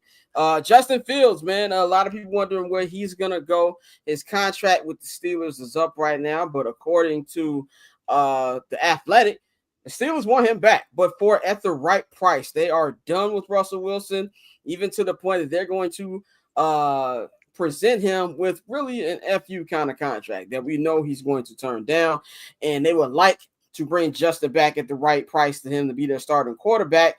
But the Jets are also interested in getting Justin Fields and trying to make up for the mess that was Aaron Rodgers and try to put a little juice into what they've got going on with their new head coach, Aaron Glenn. And Justin has one of, if not the best agent in football, Mr. David Mulligetta, and he's going to be trying to leverage these two teams. For me, if I'm him, I go to New York. I go to New York, go out to New Energy with Aaron Glenn. I don't know who their offensive coordinator is right now, but you've got they're going to get rid of the former passing game coordinator for Detroit. I forgot his name. Okay, so it's a new one. Yeah, new offensive coordinator. So you know what you're going to get there. Like I love Pittsburgh. I love Mike Tomlin, but them niggas haven't been able to do offense since Raplesberger left the building a couple years ago. Like they don't know what they're doing. Heard anyone say that before? What they call Big Ben? That's the first time I've ever heard that. You've never heard Raplesberger? That's him. He needs to be 2 feet. He needs to be in prison. Actually, don't need to be in prison, but like I said, I'm not trying to get the show kicked off. Sure. But anyway, they don't know how to do offense. I haven't seen a good offense in Pittsburgh since then. At least with the new regime, there's new energy. You've got New York. It's a big field. You've got Garrett Wilson, a guy who he threw to. He threw to Garrett Wilson when they were teammates together at Ohio State. You know, you got the good running backs they've got out there and with the Jets.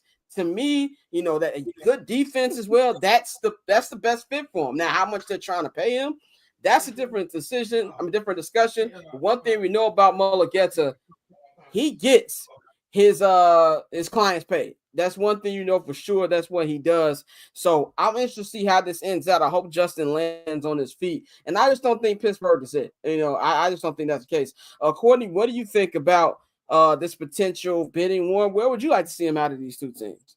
First off, hearing the 4 words Justin Fields bidding war strung together is crazy. It's crazy. It's not. And that's no disrespect to Justin Fields. Disrespect, yeah. You know how much I like Justin Fields. Yeah. And I still think he could be a solid quarterback if given the proper opportunity.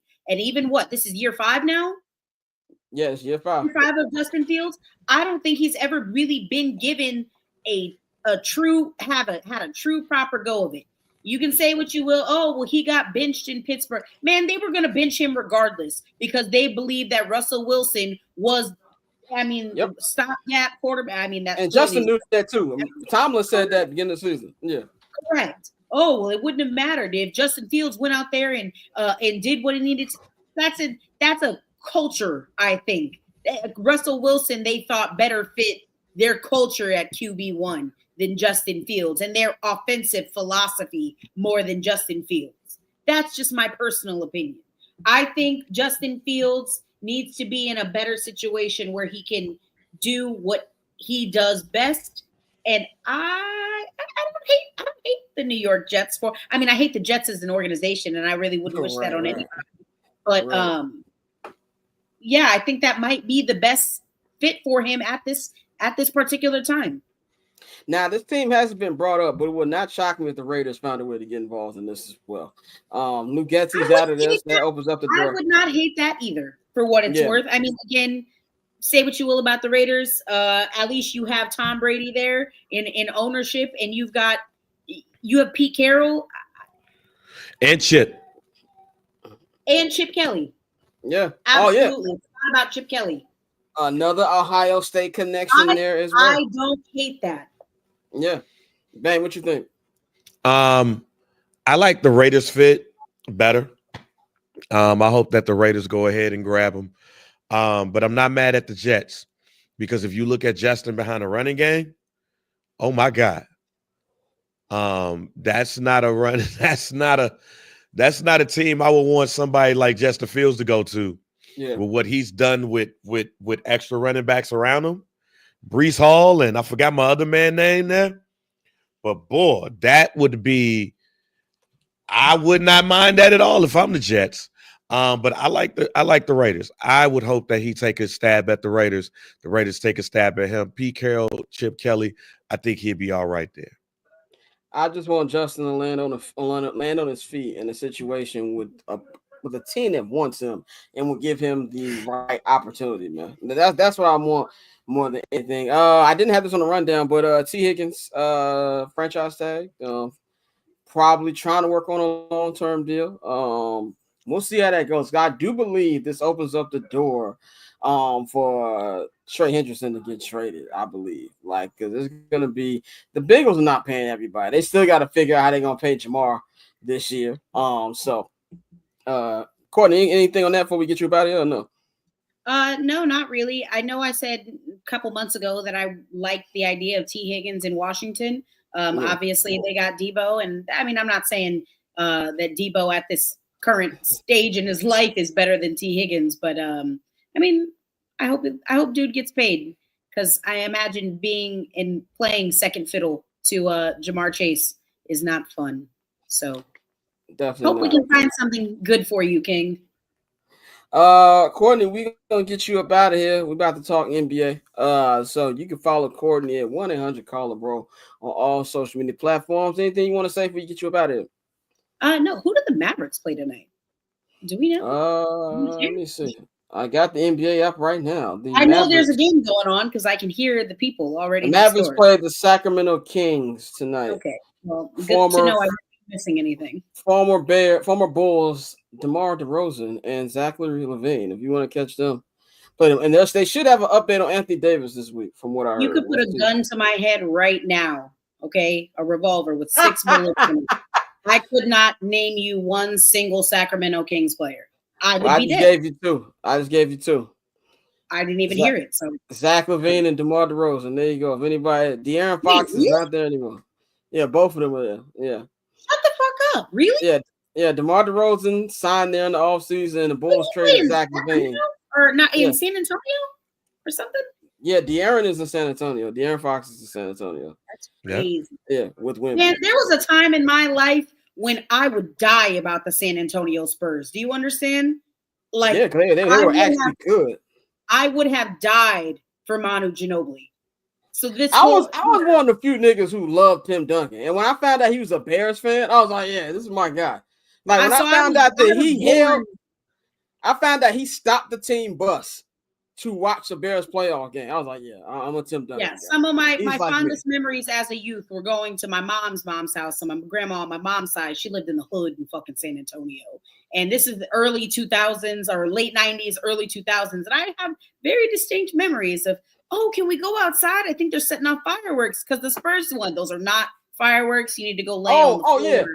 You need to go lay on the floor because those are gunshots. Yeah, when the Bulls won, I couldn't sit by the window. I was living in West. Yeah. My mom was like, you need to go sit in the den away from the window. When Jordan hit the shot on Russell, my mom was like, boy, get away from that window. I like pop, pop, pop, pop, pop outside right after. So, but Courtney, we gonna holler at you. You on Friday? Or you I am. I'll be here. Okay, you'll be here on Friday. Dante be here. That's right. Real Allegedly, Dante will be here on Friday too. So, Courtney, we gonna holler at you Friday. All right, sounds good, man. Y'all have a good one. All right, we're gonna spend these last 20-30 minutes here to talk about the association in the NBA, man. Shout out to everybody watching this, man. I want to talk about Kevin Durant and the Phoenix Suns. The Phoenix Suns are like I never thought, by the way, I never thought this little big three they got was ever going to work.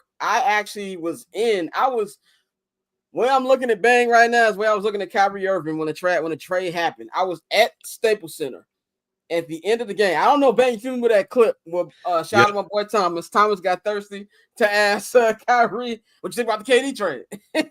And Kyrie was like, we just won the game. Like, can I talk about the game? Like, when the trade went down and I was in the locker room area, media area at Staples Center when the trade went down, and I think it was Kyrie's debut as a Maverick when the trade actually went down. And I was like, this isn't going to work. But having said that, I didn't think it was going to be this bad. Right now, they're not even in the play-in game. They are 28-33. They just lost again last night by double digits to the Minnesota Timberwolves. Anthony Edwards had 44 points. And now we've heard that from Shams that the Suns are going to help Kevin Durant with the trade to a team that he wants to go to this summer. We talked about this a little bit on Friday, so we ain't got to spend too much time on this. I said that I think that going to the Warriors would be something that could be still on the table. He even said himself on Draymond's pod that it wasn't that he didn't want to go to the Warriors. He just didn't want to move mid-season. Bang, what do you think about, where you want to see him at and like his whole tenure with the Suns? It kind of feels like, KD left Golden State, and he's kind of like been a journeyman since then. This is what happened when you just want to hoop. Like, simple as that. This is what happens when you just want to hoop. Because remember, he wanted to go to Phoenix. He pushed to go to Phoenix. This is where he wanted to go. Just like he wanted to go to Brooklyn. He pushed because that's where he wanted to go. All right. So, because he wants to step out and make his own lane, but he just wants to hoop and all of that. I don't know. He's better Vince Carter at this point. And what I mean by that is Vince Carter could have went to championship teams if he wanted to. Vince Carter decided to go to teams that was the best place for him to play. KD ain't got to worry about that. But for some strange reason, to me, it don't feel like KD wants to win a ring or not wants to win a ring. It's not about winning a ring. He's literally one of those people that just wants to play. He wants to hoop and play the right way. And if we get there, then we'll go from there. They're not playing the right way in Phoenix.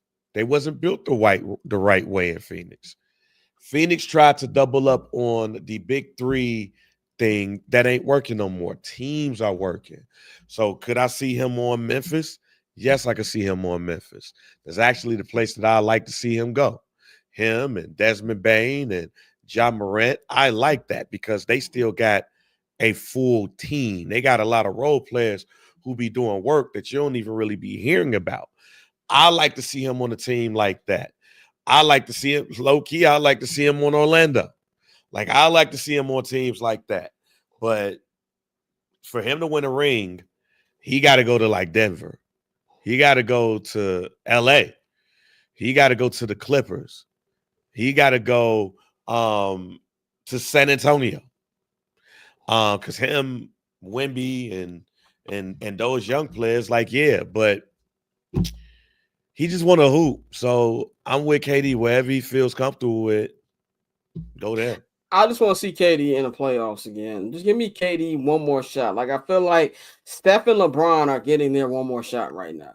Like, and we're going to get into LeBron in just a minute, but that's what I just want to see. Like, KD is, I don't think KD, I don't think we're going to realize after he retired just how great he is. Like, he is such a ridiculous hooper, and I've never seen somebody who played basketball who made the game look as easy as Kevin Durant makes it look. Like, don't even be looking like he's breaking a sweat half the time. And I want to see, I'm a sucker for nostalgia. I want to see him and Dre and Steph and Jimmy give it a shot. Let's see what we can do. Let's see, can we crank out title number 5 in the Steph Curry era? And I do think it's a legitimate shot there. I do. The other team I like to see him in, if it's not Golden State, Dallas. I would like to see with Dallas. Him and Kyrie got a great relationship. If Anthony Davis can stay healthy, and then you got the Derek Lively, and you got PJ Washington, you got our man Gafford, You know what I'm saying? Like, I'm with you, Shane. I want to see KD get one more. That's what I would like to see. And he's not going to cost that much. At this particular point in his age, this is not something where the Suns are going to get a lot, and I think the Suns expect to not get a lot. And so usually when you have a team that's in sync with the player to get them to where they want to go, they're going to make it work, man. So I think that's going to be one of the top stories this offseason. And even I can't see Kyrie turning down $350 million, but it wouldn't shock me either. And if you're the Mavs, to get rid of the PR stink that's coming from this Luka Doncic thing, you want to be able to get, Kevin Durant, maybe give the fans something. Obviously, he's 10 years older than Luka, not the same thing. You know what I'm saying? But that's something I feel like would be a good fit with Dallas, man. Let's talk about the defending champions, man, the Boston Celtics. Celtics had an interesting weekend. 2 primetime games at the crib. Right after we wrapped up the Friday show, I was getting ready to watch this game. I was like, man, this is going to be a good game. Cavs and Celtics. And them niggas was up 25. You know what I'm saying? I was just like, well, let me cut on whatever I was watching at the time and edit while I'm watching that. And I checked the score at halftime. It was a 12-point game. And they came back. The Cavaliers won that game, major game, by Donovan Mitchell, 41 points. What made it funny was because Jaylen Brown and Jason Tatum was like, get these niggas out of here in the first quarter. I don't care if you're Michael Jordan. You should not be doing that in the first quarter in a 20-point game, especially in today's NBA, where a 20-point game essentially is a 10-point game with the amount of threes that people shoot. But then they lose that game. But then yesterday, they come out there and they beat the Denver Nuggets. They beat the Denver Nuggets and they look good again. Kind of like a 2-part question, man. Do you think a healthy Celtics can be beaten? I know we did the championship tears on Friday, but was there anything from this Cavaliers win that told you that this could be a legitimate threat, even with healthy? Because we all know Drew didn't play and neither did Kristaps Porzingis for the Boston Celtics. If the Boston Celtics are healthy, nobody's beating them in the 7-game series. If they're healthy. I know we was kind of like shitting on their coach for a little bit because he looked a little delayed. Sometimes in the eyes look a little delayed in the eyes. Sometimes you be like, man, what the fuck wrong with dude? But he's not gonna let up. Like, this is a dude that's ready to die. Like like their coach is ready for Jesus to come. Like, any nigga that watch the town every time before a game is not right in the head. He's ready for Jesus to come. That's where he's at right now. I don't think that healthy there's a team that can beat them. With that being said, though, they will beat themselves. They will do it to themselves. And that Cleveland game is a perfect example of that. That's a team that shouldn't get laxed. But I don't think that the coaches, once we get to the playoffs, I don't think that coach is going to let them do that and they're going to go ham. I ain't saying faux ham. I'm just saying that they're going to win the championship if everybody comes out unscathed. Yeah, I agree. I'm 100% with that. I think just the way this team is, I think it's kind of like what you said a year ago. I think it was shout out our man Black Trey with the new move. Shout out to Trey. He got a new podcast, him and Seth Curry. We got to have Trey back on here and talk about that. But Trey said, we were talking about the Celtics right before the playoffs started, and you said that, if the Celtics get one, I believe they're going to run a couple off. Yep. And this I stand on that.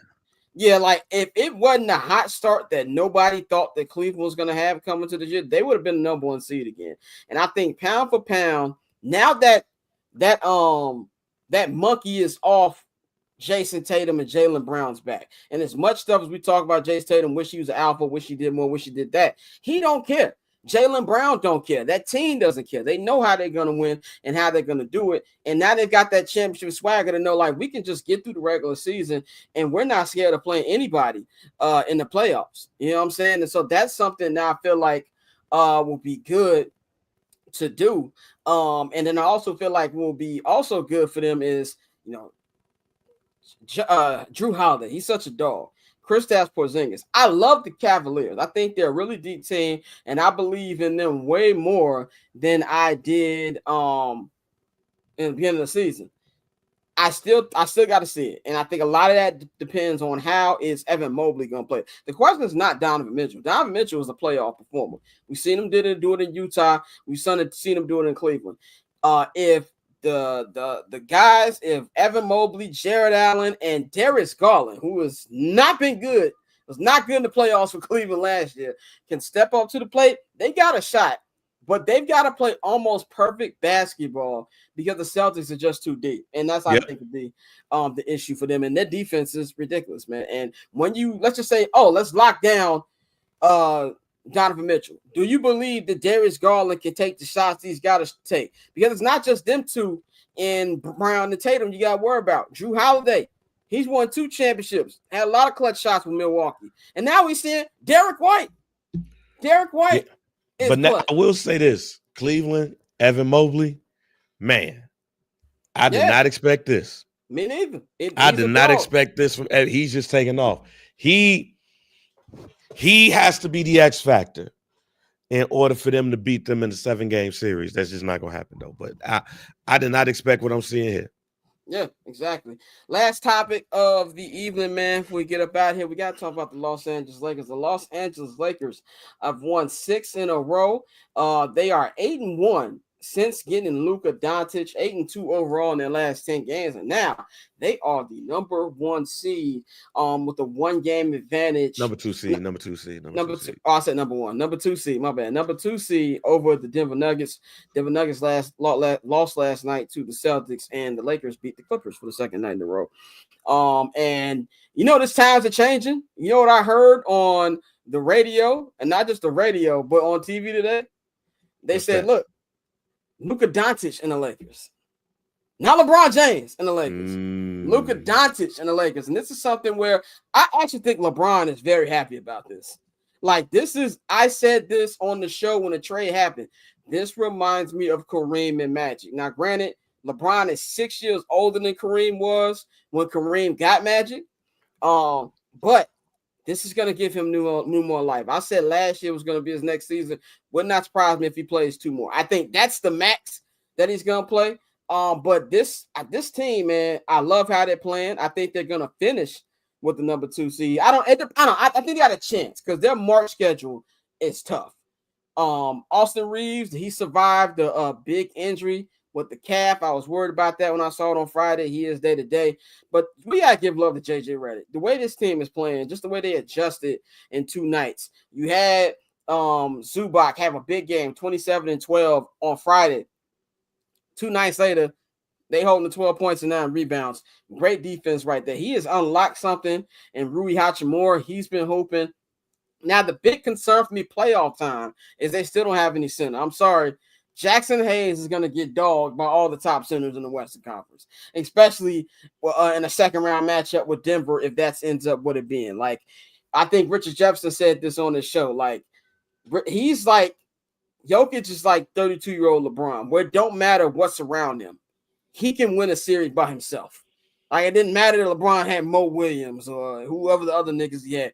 He can win it by himself, and the same thing with them. But as far as regular season, they got a shot. Because it's really all about matchups for them when they get in the playoffs, no matter how great Oklahoma City is. And to me, it's the same thing with the Warriors. You wouldn't be scared of them niggas. Like, they'll be the favorite. But if I'm LeBron James and I'm Steph Curry with the Warriors or Jimmy Butler, we've been to finals, won championships, I'm going to worry about them little niggas. They got to prove it to me. So I like what they're doing. And Nico Harrison should be GM of the year for the Lakers for the way this team has competed right here. What do you think about the Lakers moving up to number 2? First of all, man, I believe all the conspiracy theories about ownership is the reason why Luka Doncic ain't there and not Nico Harrison. I think Nico Harrison just had to do the bidding. With that being said, regular season, yeah, the Lakers gonna do what they need to do. But the playoffs is where my concern at because they don't have no front court. If they had a front court, this team I would pick. If they would have pulled off a trade like to get Jonas from Washington. Or grab Nico from us, or just find, or if they would even got dude from Charlotte that they tried to get, but they failed his physical. I would put this team as the favorite to win the championship. Yeah, but they have no front court to save their life right now. And my biggest concern about the Lakers is they're spending too much energy on defense because they don't have that front court presence. It looks good now. You know, you 9 games in, it looks good now. Hustle hard. We got young legs, fresh leg. We'll get it. Boom, boom, boom. Like LeBron ain't got to put the world on his shoulders right now. So we could get it. Boom, boom, boom. Then you get into the playoffs and it's like, shit, I'm tired. That's what scares me about this Lakers, because I don't think in the front court they have enough to sustain what they're doing. They still make the playoffs. I just don't think that they have enough to sustain. But next season, when they go upgrade that front court, oh my Lord. I've got this Saturday's game circled on my calendar. ABC's primetime matchup: Lakers and Celtics in Boston. Me and Dante gonna be doing I'm Not Gonna Hold You Spaces. I'm gonna be doing a space. Yeah. Dante's gonna be working. Right, exactly. We make him work on the weekend this week. But me and Dante are gonna do it. I'm gonna start doing more. I'm Not Gonna Hold You Spaces. We're gonna do that. We're gonna talk about that game right after that, man. So that's all we got for y'all today on this edition of I'm Not Gonna Hold You. Shout out Robert Mays for joining us. We will be back on Friday. Me, Ben, Courtney, and Dante. Bang, anything you want to say before we get up out of here? Hey man, check out this latest episode of First Black Chat, man. This is one of those ones after looking at Elimination Chamber. Very rarely we get very excited about a PLE. We did on this one, and we talked some good shit. So make sure y'all check out First Black Chat exclusively on the Barber Chat Network. Make sure that you go ahead and hit that follow button and get all them episodes and all of the other episodes on the network too. Orlando put in the chat allegedly Dante is working Friday and Saturday. But yeah, man, we're gonna have summer sessions this week. We're supposed to have it last week. Bang couldn't do it last week. And the topics I had, I want everybody. Shouts out to Jello. The topics I want to talk about with everybody. So we're gonna have that up on there on the Patreon this week. And shout out to everybody watching, man. But of course, you can follow me at all social media platforms at Barber Chair Scott. Follow Barber's Chair Network at Barber's Chair Co. on all social media platforms. Follow our new Instagram page for this show. I'm Not Gonna Hold You. INGHY show at Instagram, man. Get the follows up over there, interact with us, and of course follow our partners HMB Media and at HMB Media TV on Twitter and at HMB Media on Instagram, man. Of course, subscribe to our Patreon, man. Like I just said, we got new summer sessions, episode 199. Next week will be our 200th episode of this ridiculous podcast. Damien will be joining us because he was one of the OGs of summer sessions, man. So we're gonna get into a whole bunch of stuff. They've got 4 different tiers on there, but if you subscribe to the $10 holla, that is the Barber's Chair Network all access tier, you get 25% off on merchandise there for new subscribers at the bcnet.com, man. You're gonna want that because we got some new merchandise dropping next week. Very, very dope shirt out there for Bears fans, man. So stay in tune with that, man. Not really anything coming on tonight. Like, I ain't really nothing coming on tonight. So, I'm gonna edit, get the stuff up, and I don't know. I've been rewatching Power, nigga. So we were talking about soap operas. My favorite drug dealing soap opera. You know what I'm saying? Like, it is though. That's my favorite one. I just finished the Ozark rewatch. I did a poll on my Twitter a couple weeks ago, and I said, who's worse, Wendy Bird or Tasha St. Patrick? And a lot of people said Tasha St. Patrick, and I thought I was tripping. I remember Wendy being bad, and I rewatched Ozark. I was like, outside of like 1 or 2 things, I don't think Wendy was tripping. I really don't. She's just too thirsty. Yeah, she was too thirsty. But Jason Bateman, did you see that Netflix movie with Jason Bateman, Carry On? I couldn't get into it. I absolutely loved it. Maybe because I know LAX like the back of my hand, and I was like, yo, I know what this is at. I like this character, but I was just like, yo, I liked his acting, but it reminded me of Speed, but in the airport.